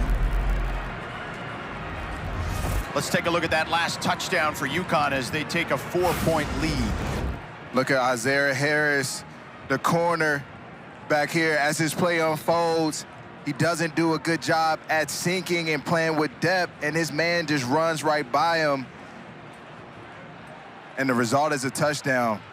Either he didn't get the play or poor job at technique. Fourth play of over 25 yards for UConn, the second to Nider on that touchdown. Let's check in with Victoria. Guys, I spoke with Coach O'Brien at the half, and he was talking about Grayson James, and he said, look, I love the guy. He's a veteran player. He's smart. Guys really love playing with him. And as far as the offense goes, they're going to need to run the ball and also not do exactly the same thing they did in the first half. As far as Mora goes, he just said, simply put, we need to stop the run. Well, they've been doing a good job stopping the run for sure. And they are running the ball at a good clip, 152 yards for Boston College. James on the keeper, gets through the hole, squirts through for a 9-yard gain.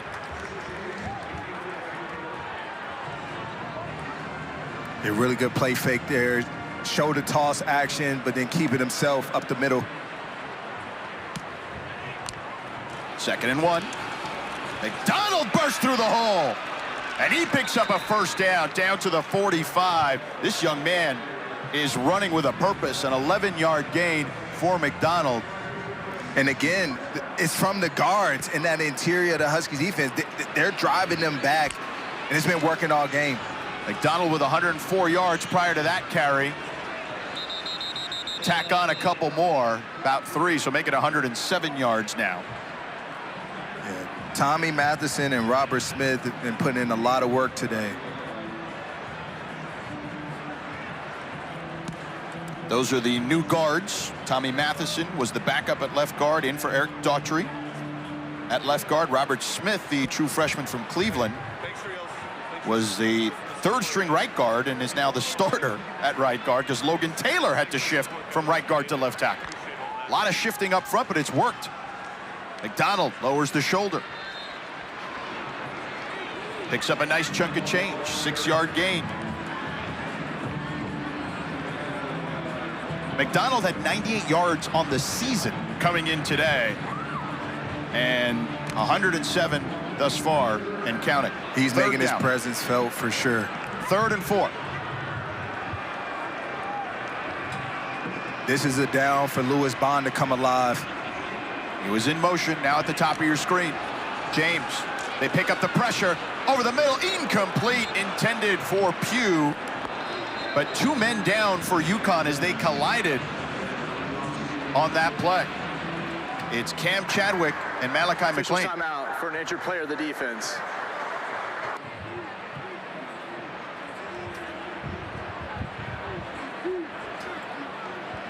The trainers are out. We will step aside on this 4th down play. Timeout on the field.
Some pretty good news for the Huskies. Malachi McLean and Cam Chadwick up on their feet, walked off on their own power.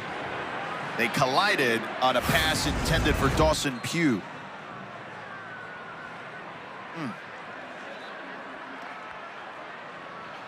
Yeah, really good sign for both of those young men to get up under their own power and jog off the field. Both very important starters. Chadwick in particular moved from safety to corner back in the summer of 2024 and has never looked back. Has been an excellent addition to their cornerback room for the Huskies. Seamus Florio to punt it. Jackson Harper to receive. Florio.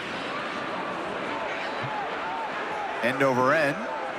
It takes a BC bounce and rolls down inside the 5 to the 2. Excellent punt there by Florio. 47 yards, no return, and pinning the Huskies. Our Week 8 ACC Network football lineup continues this afternoon with SMU squaring off against Clemson in Death Valley at 3:30 Eastern. Following us, we'll cap the night off with Pitt and Syracuse at 7:30 Eastern. Both games also available on the all-new ESPN app, so you can watch anywhere. How about that young QB for Pitt, Mason Heinschel? Beat Florida State last week. He can run, he can throw. He's been really impressive to watch. A lot of upside, playing really good football right now. 3 tight ends out there for the Huskies. They give it to Edwards. Edwards bursts through the hole and gets tripped up just past the marker. Picks up a first down. Omar Thornton might have saved a touchdown. He did indeed, George. And Cam Edwards is finding his rhythm and just staying patient, trusting this offensive line. They're gonna create a lane for me, and there you see it. Edwards was dinged up in the first half, only got the 1 carry, but the training staff got him going here for the second half.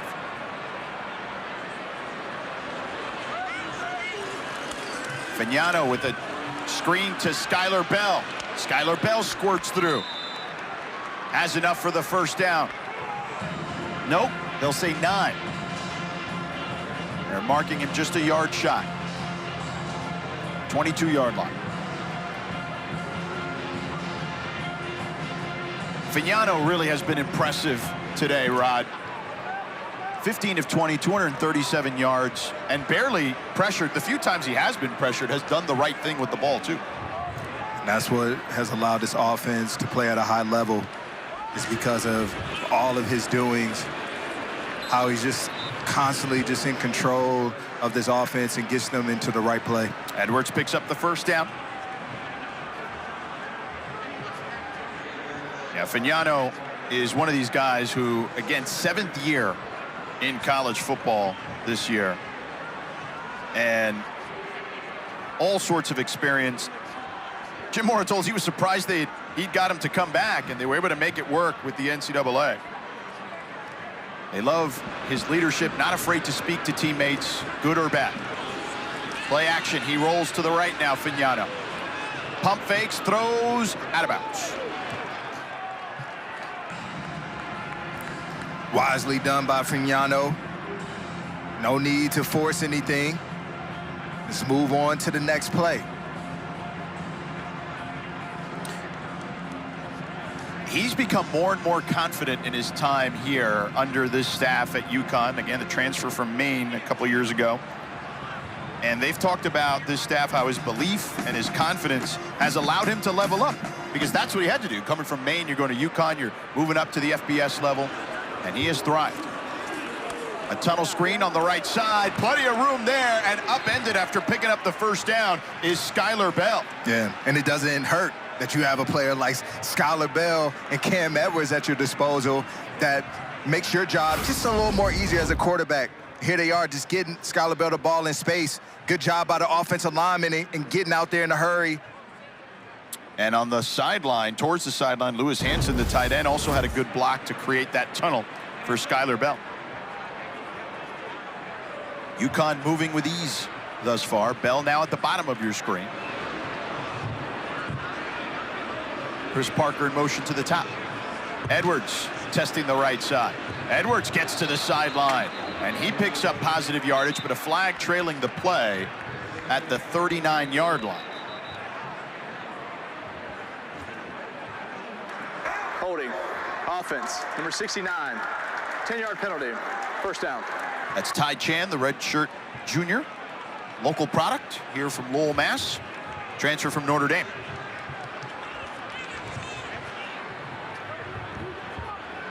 Right now, they're keeping the offense fairly simple. You know, leave it in the hands of Fignano. How do you count the box? How many guys are in the box versus outside? If I like what I see, I hand the ball to Cam Edwards. If I don't, I give the ball to Skylar Bell on the perimeter.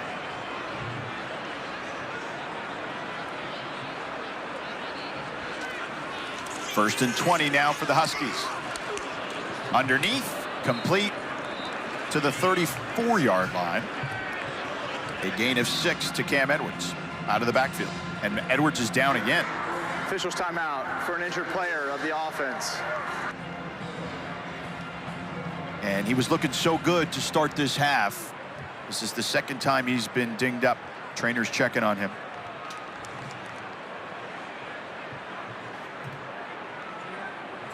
Edwards, local product out of Norwalk, Connecticut.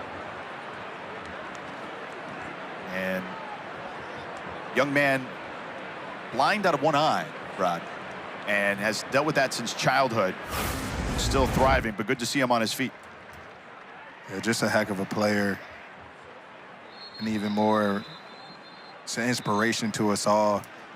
You know, to be able to overcome something like that and to not even flinch. Still be the player that he is. And, yeah, it looks like he took a shot to the shoulder area by Owen McGowan on the tackle. Victor Rosa now in at tailback.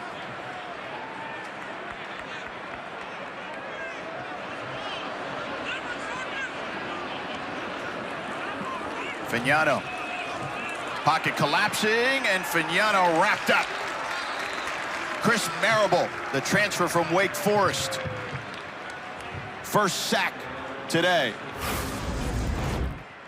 Good job by that defensive line. Just a power rush. Quarterback steps up, and Marable's right there where he needs to be. Now he helps his defense out in the third and very long situation. That was the first time they got to Fignano today. 8th time this season.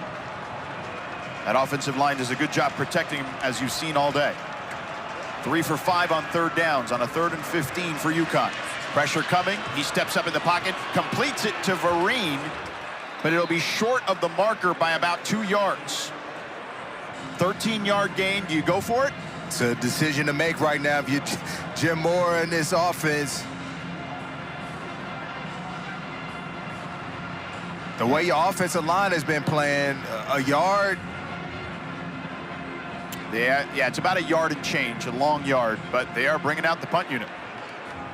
Connor Stutz coming out, the senior from Seattle, Washington. Isaiah Ferris back at his 10-yard line, waiting to receive.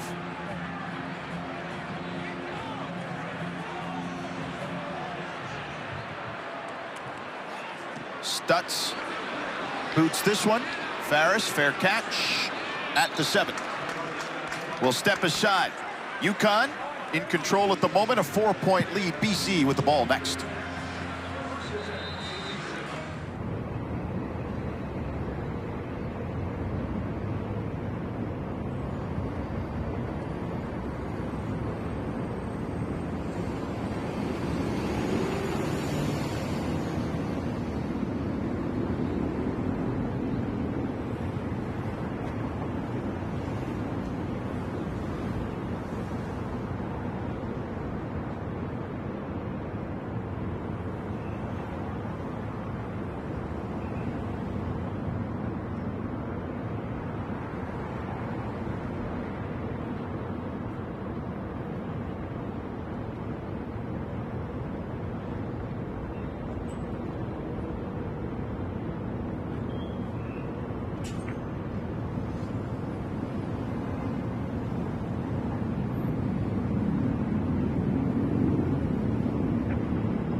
Turbo Richard out with an injury in this game, and Jordan McDonald stepping in at tailback for BC, Rod. Next man up mentality. And Jordan McDonald has done it in a physical demeanor and way today, and doing a lot of the work between those tackles. And just a tough runner, and it's paid off for them today. His second career 100-plus yard game. He's got 110 today. The last one was week 11 last year for Boston College against Syracuse.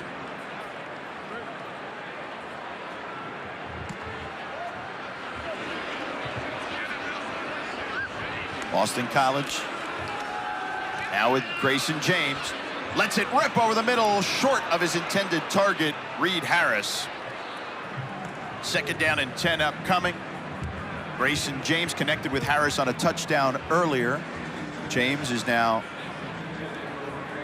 10 of 16 for 120 yards, 2 touchdowns. Again, Dylan Lonergan benched today for Grayson James. And when we spoke to Bill O'Brien about it, we asked him about the conversation with Lonergan. He said, look, we told him it's not about you, got to do what's best for the team. And here they are, and thriving at the moment. A run up the middle by McDonald, not much there. 2-yard gain. Yeah, he was very transparent with the young man and told him he's just got to stay in the moment and stay ready. You know, similar position to what Grayson James was in. He kept preparing like a starter, believed that he was, and here he is today, putting it all on display for us to see. And Will Lawing added when talking about Lonergan, he said, look, we got to continue to build his confidence. Things don't always go your way. And he cited Baker Mayfield in the NFL, who, you know, was almost out of the league for a second. Yes. With the Carolina Panthers when that didn't go well after the Cleveland stint. James wrapped up, gets out of the end zone, and taken down by Brian Parham.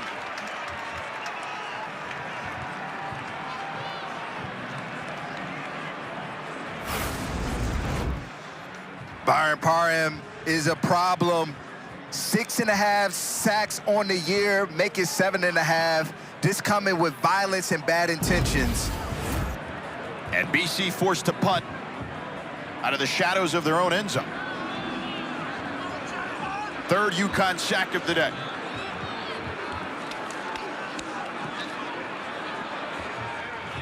They boot it, Harper. Bear catches it in in Eagle territory at the 45. 40-yard punt, no return. And if you are Jim Mora, Jr., you're in control of this game. Cam Edwards was running the ball well. Looks like he was re-injured. They were working on him on the sideline, but he is checking back in.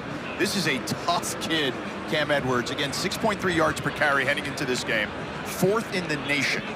And they rave about his toughness. And you're seeing it on full display today, having been dinged up twice. Let's see if the Huskies can take advantage of the good field position. And Edwards gets the carry. Edwards finds a hole. Edwards stays on his feet, lowers the shoulder, and bowls over Omar Thornton to pick up the first down. What a play there. This young man, you want to talk about incredible fortitude and talking some trash, too, at the end. Just keeps going. I mean, nothing can stop this man. He's unstoppable in a way. Nothing can stop him. He's all the way up, apparently. That's a good one. I see you, George.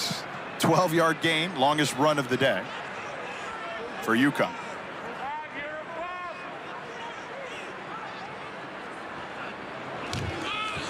Again to Edwards. Edwards with the stutter step, flag trailing the play, picks up the first down. 2 flags down there. Holding. Offense, number 73. 10-yard penalty, first down.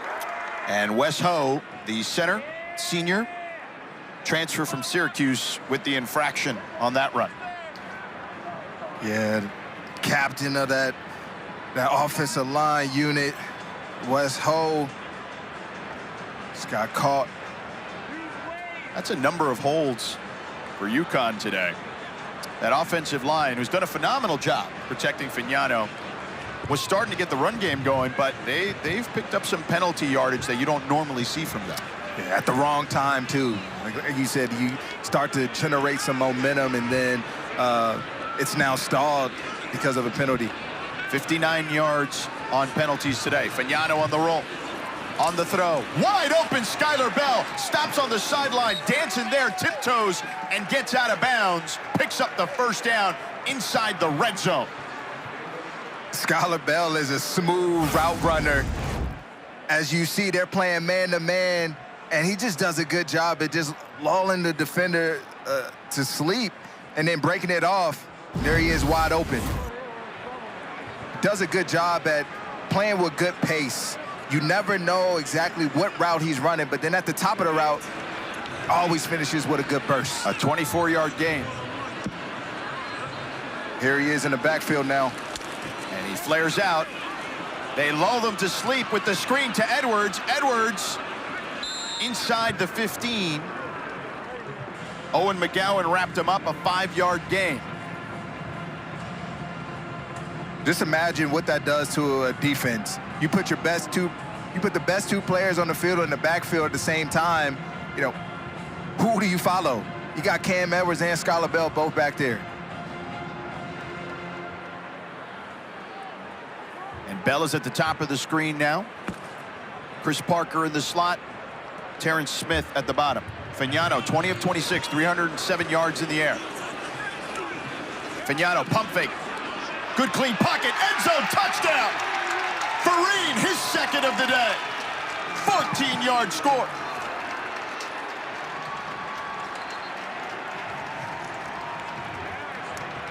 Third touchdown for Fagnano. Another well-designed play by Gordon Samus. They bring Juice Vereen over, makes it seem as if he's going to block the corner. He flashes those hands, and then he goes up the field. And Omar Thornton is a defender on that play. And just unfortunately bad eyes. And you see Vereen flashing the 2. His first 2 career touchdowns today. The redshirt sophomore, transfer from NC State. Low snap. Splits the uprights, though. Chris Freeman. 11-point lead for the Huskies. Here you go. Juice Vereen, he's coming over in motion.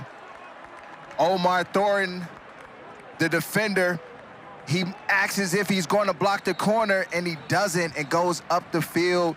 We talk about it all the time. The hands will lie to you. What does that mean? It's key. You got the hands, right? Like they give the illusion that I'm blocking, but my demeanor says that I'm going up the field. Right. So his hand positioning. Right. Showed that I was going to block the corner, but my body said I wasn't stopping to block him. I was willing up the field. Right. Good observation. The BC defense allows 33.2 points per game. That's the most in the ACC, 11th most in the nation. Today they've allowed 31 already, and we still have a quarter and change to play.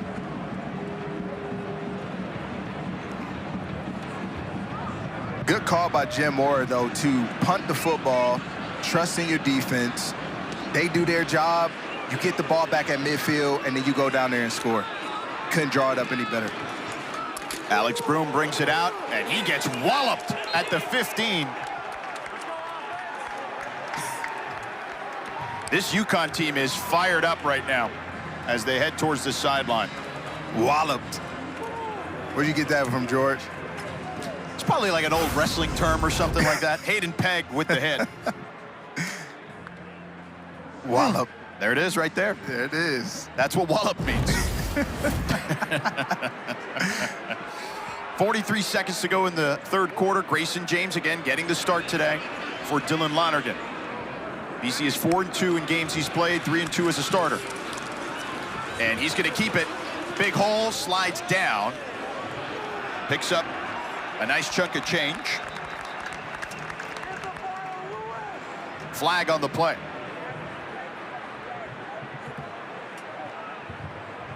Could be a hit on the QB, Yeah, I I wonder think. if they got him for the hit. Yeah. McLean.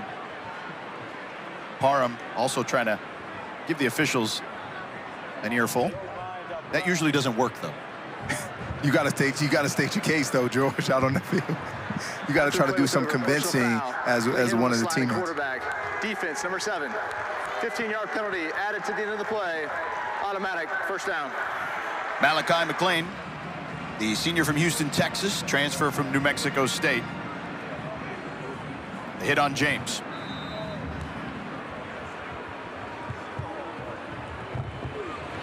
Seventh penalty for the Huskies. James keeps again. James trying to navigate for positive yardage. He does. They're going back with this tempo style offense. It worked for them earlier, for sure.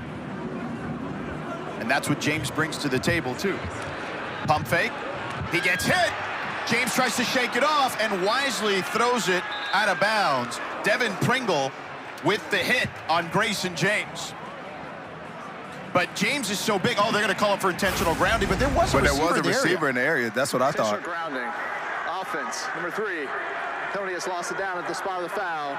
It's third down. James is so big, he was able to withstand that hit, but there was a receiver if you watch at the bottom of your screen. Actually, it's an George, offensive lineman. Actually, George. Yeah, it's not an eligible receiver. There you go. Yep. There you go. And that'll do it for the third quarter. BC in some trouble here at home. Third down upcoming.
Welcome back here to Boston College. They trail by 11. Victoria checked in moments ago with the head coach, Bill O'Brien.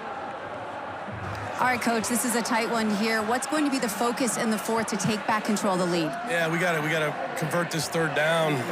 We just have to. We can't stop them on defense. So we got to convert this third down. See if we can, score touchdowns. Thank you, Coach. All right, Victoria, thank you. We'll see what they do here on this third down. They got to protect, keep Grayson James upright.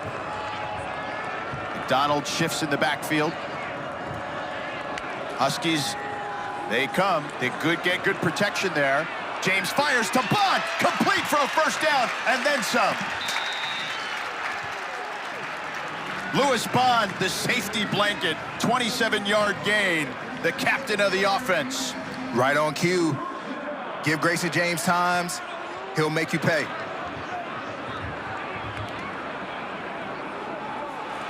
Inside handoff to McDonald. Picks up a couple of yards, but good play here, standing tall in the pocket, James. Just standing tall, taking advantage of them playing zone coverage, hitting the seams, and no better player to go to than Lewis Bond. Lewis Bond, one of the leading receivers in BC history. And Mr. Reliable, Mr. Everything. Critical down, key situation, fine number 11. Will Lawing, the offensive coordinator, called Bond the football savant. And you see him there, always finds a hole in the zone. Play action for James. And an incomplete pass to Jordan McDonald. It was tipped, it looked like, at the line of scrimmage. 3rd and 7 upcoming. Yeah, it's unfortunate, George, because if he gets him the ball, he's got plenty of space to operate out in the flats. They are 4 of 11 on third downs, Boston College. But a good job getting his hands up there, you see, by UConn, Antonio Harris Jr., the grad transfer from Chicago. 3rd and 7 for the Eagles. James, clean pocket, fires. Bond tries to haul it in, but does not connect there with James. Lee Millette was in coverage. A rare off-the-mark throw by Grayson James. They show a mug look, and they back out into a split safety, and Grayson James reads it perfectly. He just throws it behind Lewis Bond. And Millette almost got an excuse me interception there. He almost found one in there. 4th down here, and they're going for it. 2 of 2 today for Boston College.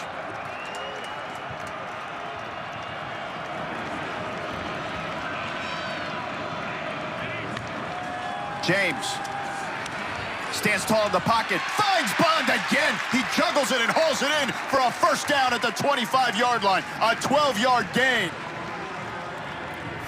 Lewis Bond is winning the one-on-one matchup. He says, I'm better than you. I know I'll get free. We're seeing the savant in action.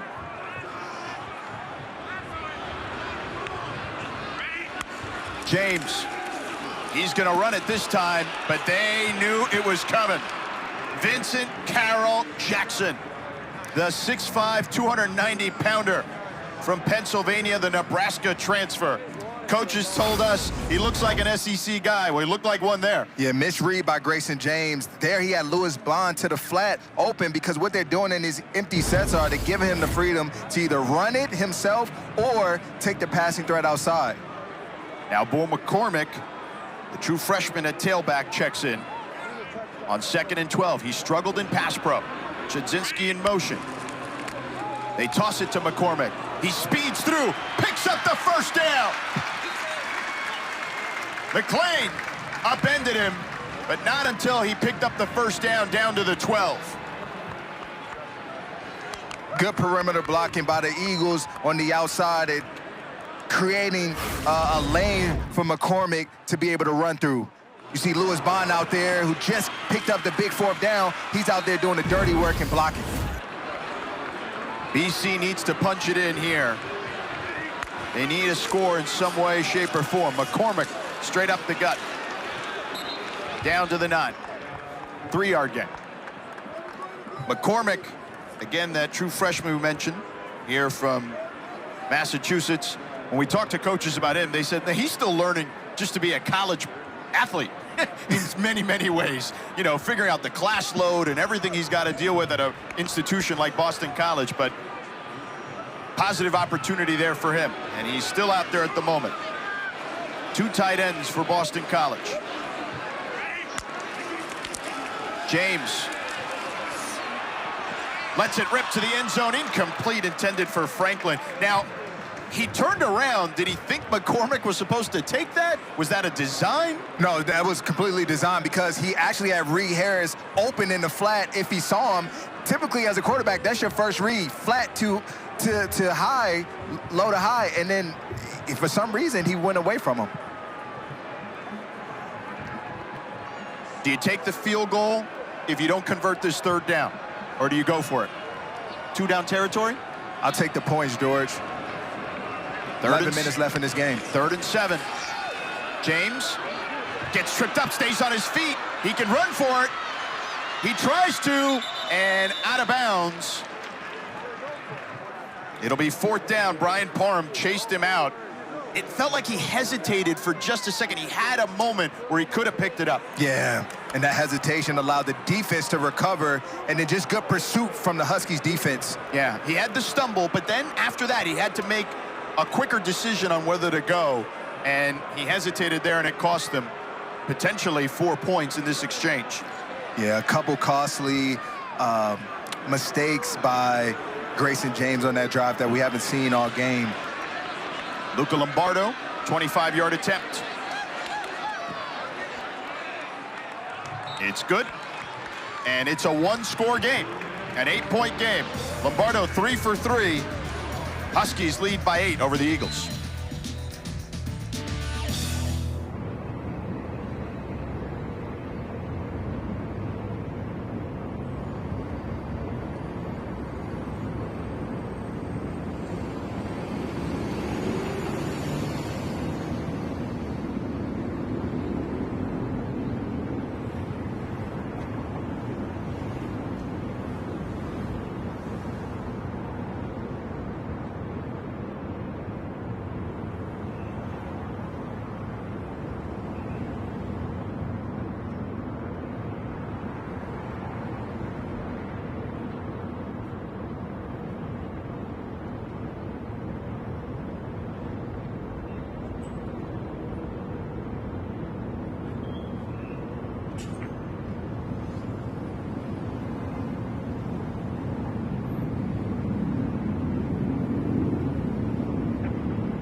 The College Football Playoff begins December 19th and concludes with the National Championship January 19th on ESPN. It'll be here before you know it. And here's a look at the scores this weekend in the ACC. Louisville with a huge upset over Miami. They jumped out 14-0. Jeff Brom with a phenomenal coaching job. Carson Beck, a rough day. And we're tied in Durham between Georgia Tech and Duke. So there'll be a lot of chatter about the ACC representative in the CFP. Let's take a look at today's Good Hands plays brought to you by Allstate. Joe Fagnano. He has been on the money today, Rod. He has, and doing what he does best, playing flawless football and doing whatever is asked of him and required in order to put points up on the board. 2 touchdowns to Juice Vereen, the transfer from NC State. Victor Rosa back in the backfield to the left of Fagnano. Over 300 yards today, and again all day to throw. And this one almost intercepted by Carter Davis. Fagnano has yet to throw an interception this season. He's got 14 touchdowns, no picks. Yeah, he's had some fortunate situations to go and work in his favor. And there you had it, just a good play by Davis and undercutting the football at the right time. Davis knocked it away. Had he gotten a second hand up there, he might have had a shot. Yeah.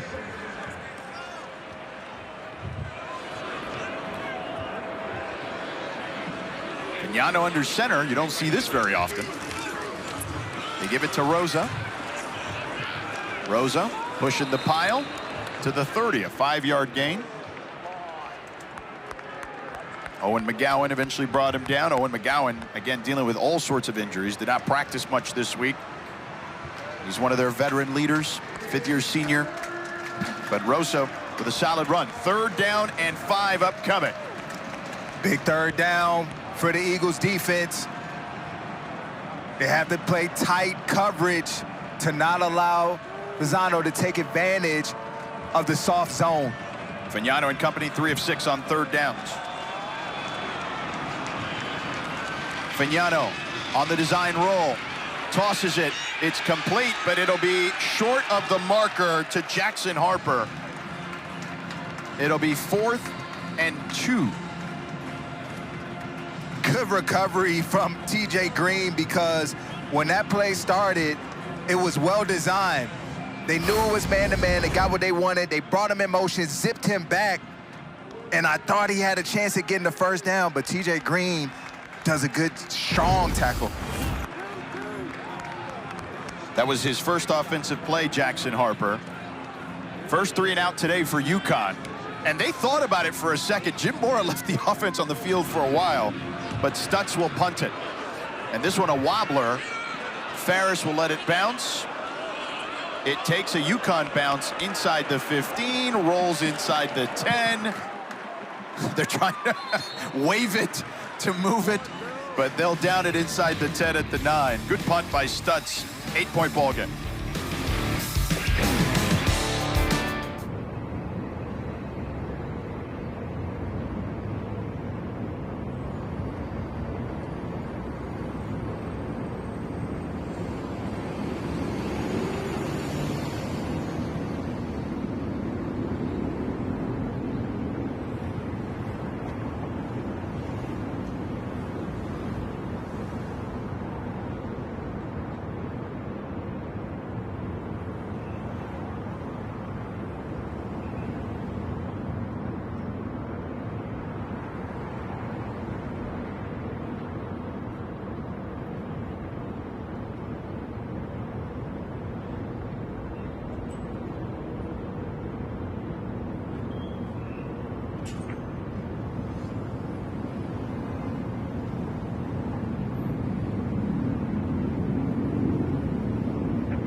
The ACC title game, that first week in December.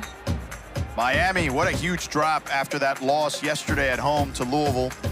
They went from a 71% chance to a 32% chance to reach the ACC championship game. Look at those Who's, Rod.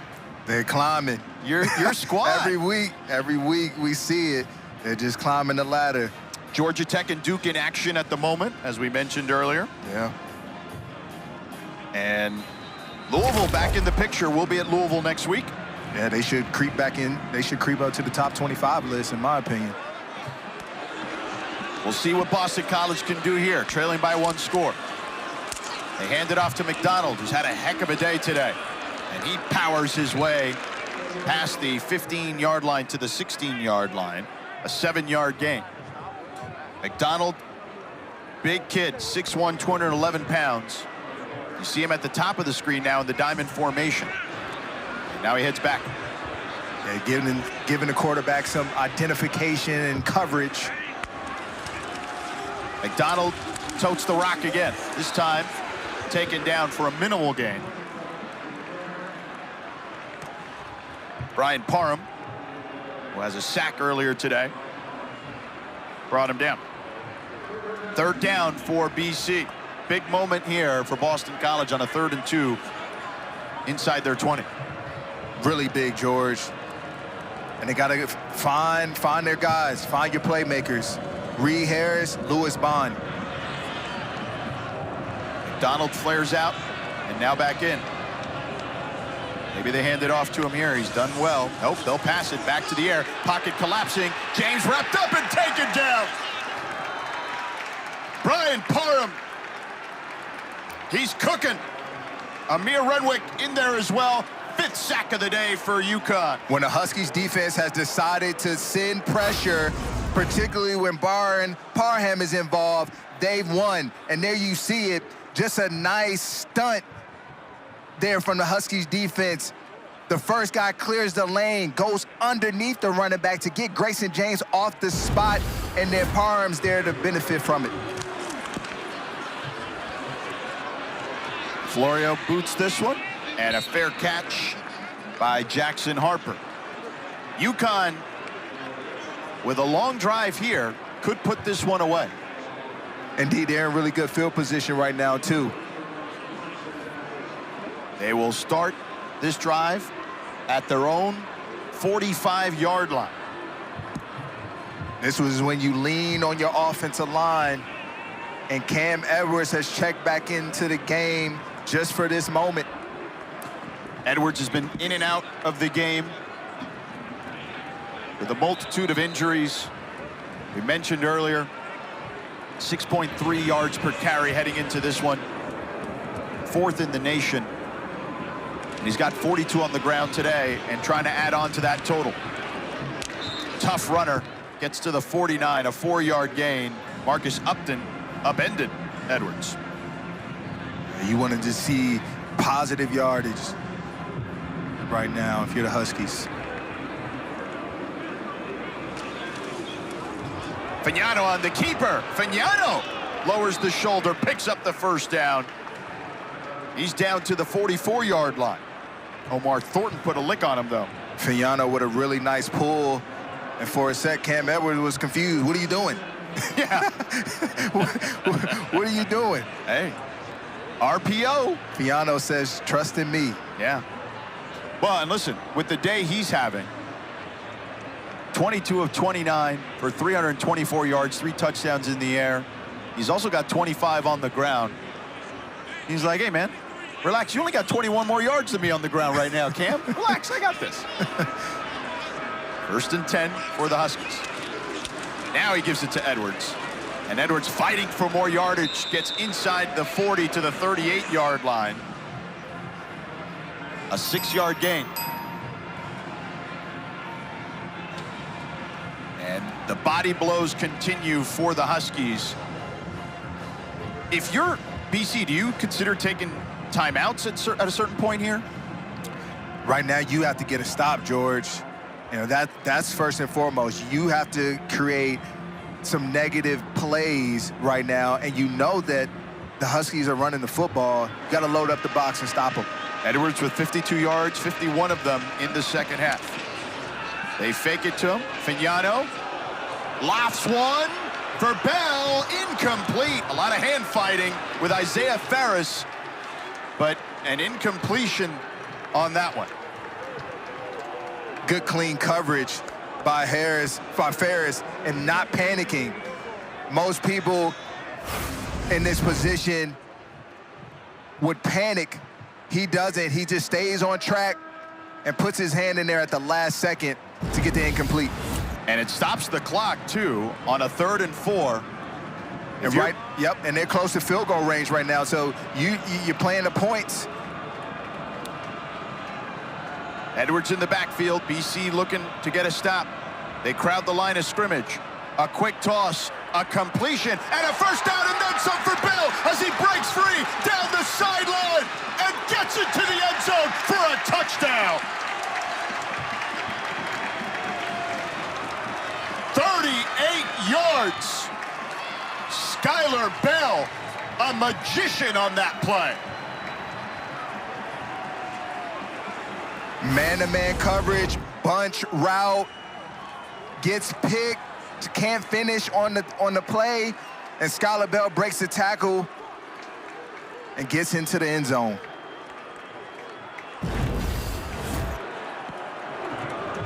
Bell, 10 catches, 125 yards.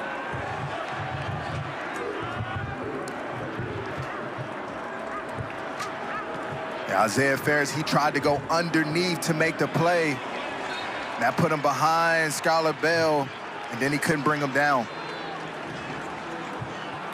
Skylar Bell had a lot of opportunities to leave in the portal, even tested the portal. Jim Mora called him loyal, and it's paying off for the Huskies here. Big touchdown. Huskies up 15.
Skylar Bell, his first touchdown today, 7th of the season. I was mentioning earlier, Jim Mora told us how loyal he was. He went into the portal, had a couple of trips, and Jim Mora encouraged him, hey, yeah, check it out. And they re-recruited him. Even though a lot of teams threw more money at him, UConn continued to recruit him, and he came back, and he has been their leading receiver this season and having a tremendous impact. 5th play today for UConn of 25+ yards or more. 33 on the season. They lead the nation. And a lot of that is Skylar Bell.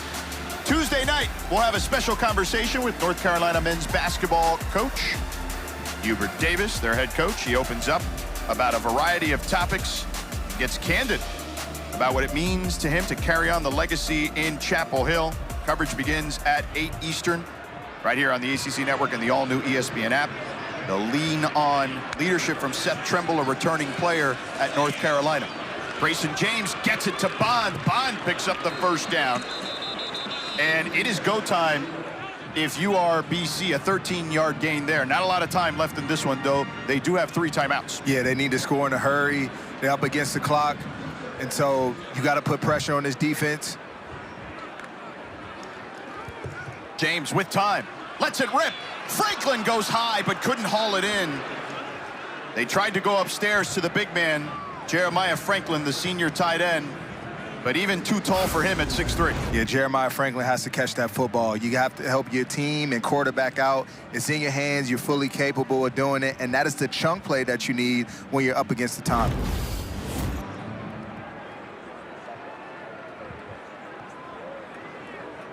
.437 to go, 3 timeouts for Boston College. 2nd and 10. They trail by 15. They check it down to McCormick. McCormick makes a man miss, and you see the burst there as he picks up the first down to midfield, and why they like this young man. Really good job by McCormick at giving a hesitation move, coming back inside, knowing that the clock stops when you get a first down. Donovan Branch missed that tackle there. He whiffed. James slides up in the pocket, checks it down to Reed Harris. Harris picks up 9, a yard shy of the first down. Umar Diamande held him up, so he couldn't pick up the first down. And here comes a line change for the Huskies. The defensive linemen, gas. Seems like some confusion. Got to take advantage of it if you're Grayson James. 2nd and 1 for BC. They get the snap, low snap. James steps up over the middle. This time Franklin hauls it in, picks up the first down as he's down to the 31-yard line. 10-yard gain. BC moving quickly. Time for a shot at the end zone, George. Looking for Reed Harris right here. He already has 1. James off his back foot, sideline, too high for Dawson Pugh, the true freshman. Cam Chadwick in coverage. Dinged up earlier, but back in there. Yeah, just off the mark. He had him. He had him. Just off the mark. You mentioned confusion with the line change. They also look gassed, even with the new guys in there at times. That's what the hurry-up offense does to the big fellas. 2nd and 10. James. Protection breaks down. They get him by the helmet, and he goes down. Omar Diamande brought him down. They got him by the helmet neck area. 6th sack of the game for UConn. Boston College. Just again, the stunts up front are working to perfection for the Huskies defense. 14 seconds. And McCormick misses Diamande as he comes around, makes that sack. It'll be 3rd and 16 as Boston College makes a calls a timeout rather. 6 sack today, 19 on the season for the Huskies. That's the most allowed by BC this season in a game. And these Huskies defense, they sack the quarterback at a high rate. And it's not just the defensive lineman. You see there, Diamande, Parham, all of those guys get involved on that second level of this defense. UConn looking for their first win here in Chestnut Hill. And Jordan McDonald checking in at tailback, but now we have more whistles. First charge timeout. UConn, it will be 30 seconds. We'll stay here. Third down and long, third down and 17. This is clearly two-down territory. So, what do you want to see from that? You're splitting this number in half. Yeah. 3rd and 17, you're splitting this number in half. You don't have to get all of it back right now, and that's what they're talking about in this huddle to Grayson James. And so you're drawing up something that will put you in that position to be able to, again, put in a favorable position on 4th down. Again, Grayson James getting the start today for Dylan Lonergan. Lonergan benched for ineffectiveness the last few games, allowing him to view the game from the sideline, kind of reset with him. The transfer from Alabama, redshirt sophomore, Grayson James, 5th-year senior, transfer from FIU 2 years ago. Had 5 starts last year for BC. They were 3-2 in those starts. UConn showing blitz. They back off. James with time, pocket then collapsing, and James goes down, confused by who was coming at him and who was dropping back. But Brian Parham, another sack. That's 2.5 today. Another one for Parham. And as you said, George, confusion. Indeed it was from Grayson James. As those defenders popped out, he hesitated, and that gave him time. 4th down here. James lets it rip. Goes up for Reed Harris. Does he catch it? No, incomplete. And that will likely do it.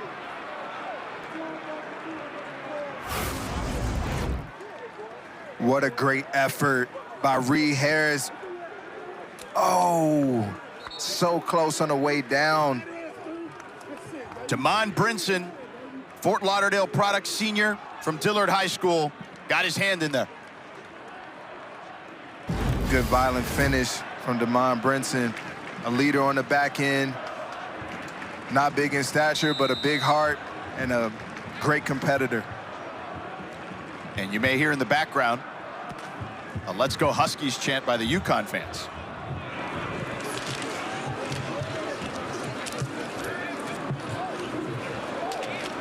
Edwards trying to fight for yardage. Gets one.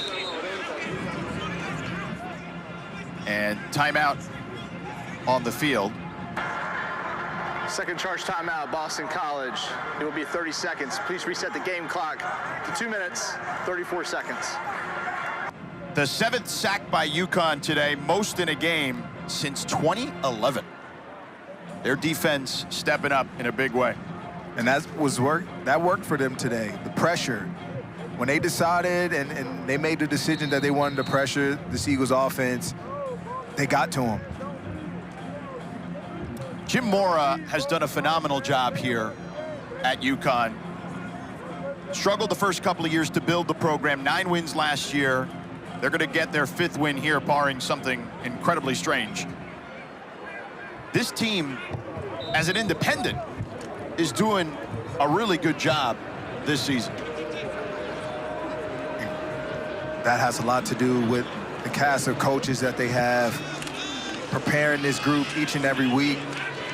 They talk about their practice and how they create problems for them to solve and put them in high-pressure situations so that game day is a lot easier. It'll be 30 seconds. And that's BC's last timeout. We still have the 2-minute timeout as well. It'll be 3rd and 8 for UConn.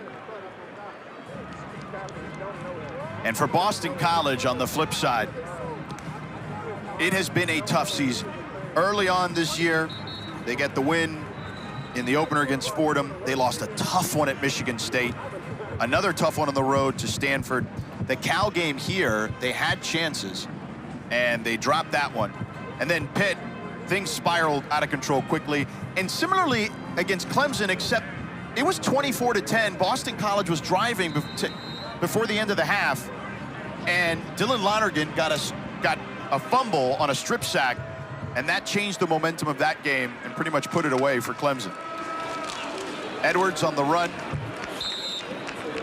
and he stopped. So we'll run this thing down to the 2-minute timeout. on a 4th down play.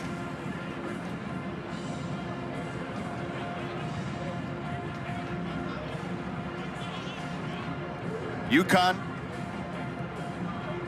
with a win. Their first 4-game winning streak since 2010. This is the 2-minute timeout. 2-minute timeout. And Boston College down big.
There's UConn's Mickey Grace. Coach Mickey Grace, a rising force in college football, blending elite coaching expertise and a deep commitment to player development and recruitment. As UConn's Director of Player Development and Pass Rush Specialist, she plays a pretty vital role in shaping both the technical skills and futures of Husky athletes. She made history as the first woman coach in FBS football in a coaching role, joining UConn back in 2022 as an offensive analyst and assistant wide receivers coach, and in 2023 and 24 she transitioned to the defensive side of the ball for Coach Jim Mora. You see her in the back there in the coach's booth, and Rod, you go way back with her as well. I do. You know, we connected in Philadelphia with Brandon Bing, a trainer of mine, Pro Bing Elite. Mickey was right there, fiery, passionate, just a great coach and good addition to that group. Stutz for the punt. Flag on the play. Ferris, fair catch at the 15. Let's check to see. Defense, number 14. 5-yard penalty. Results in a first down. Penalty there on number 14 for Boston College. And that's, well, there's two 14s, so we don't know if it's Ashton Cunningham or Nedrick Bolden Jr. For more on Coach Grace, let's check in with Victoria. Guys, I got to talk to Coach Grace earlier before the game started. She's a phenomenal human being. She's got 17 years of experience, year 4 here for the Huskies. She owes so much to Coach Mora, and she just had a baby in July. After talking with her and watching her run through drills, I almost hopped out on defense. If she asked me, I probably would have, George. All right, Victoria, yeah, excellent stuff. That first down and the penalty on Boston College gives UConn a chance to kneel it.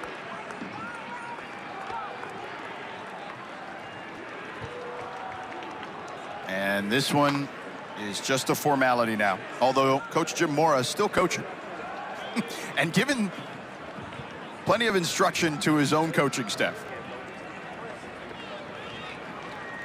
Just really done a good job with this football team. Coach Mora, obviously an NFL coach with the Atlanta Falcons, UCLA head coach as well. And gonna get a victory here. Hard-fought victory. You know, it wasn't easy. It was a battle, it was a scrap, and he said he expected it. You see Bill O'Brien there, can't be pleased. They'll fall to 1-6 and heading to Louisville next week, where we'll be for a night game here on ACC Network against the Louisville team coming off one of the biggest wins of the season. Yeah, another tough matchup for Coach Bill O'Brien, but I know it wasn't the results that he wanted today, but he has to be pleased with the fight of his team and what his offense showed him today, especially with Grayson James stepping into the picture. And you see the two coaches approaching each other again, both with tons of NFL experience and college football experience. Jim Mora victorious today. UConn now with the win, 5-2. Their best record through 7 games since 2008, when they were also 5-2. And Skylar Bell, monster game, as we mentioned.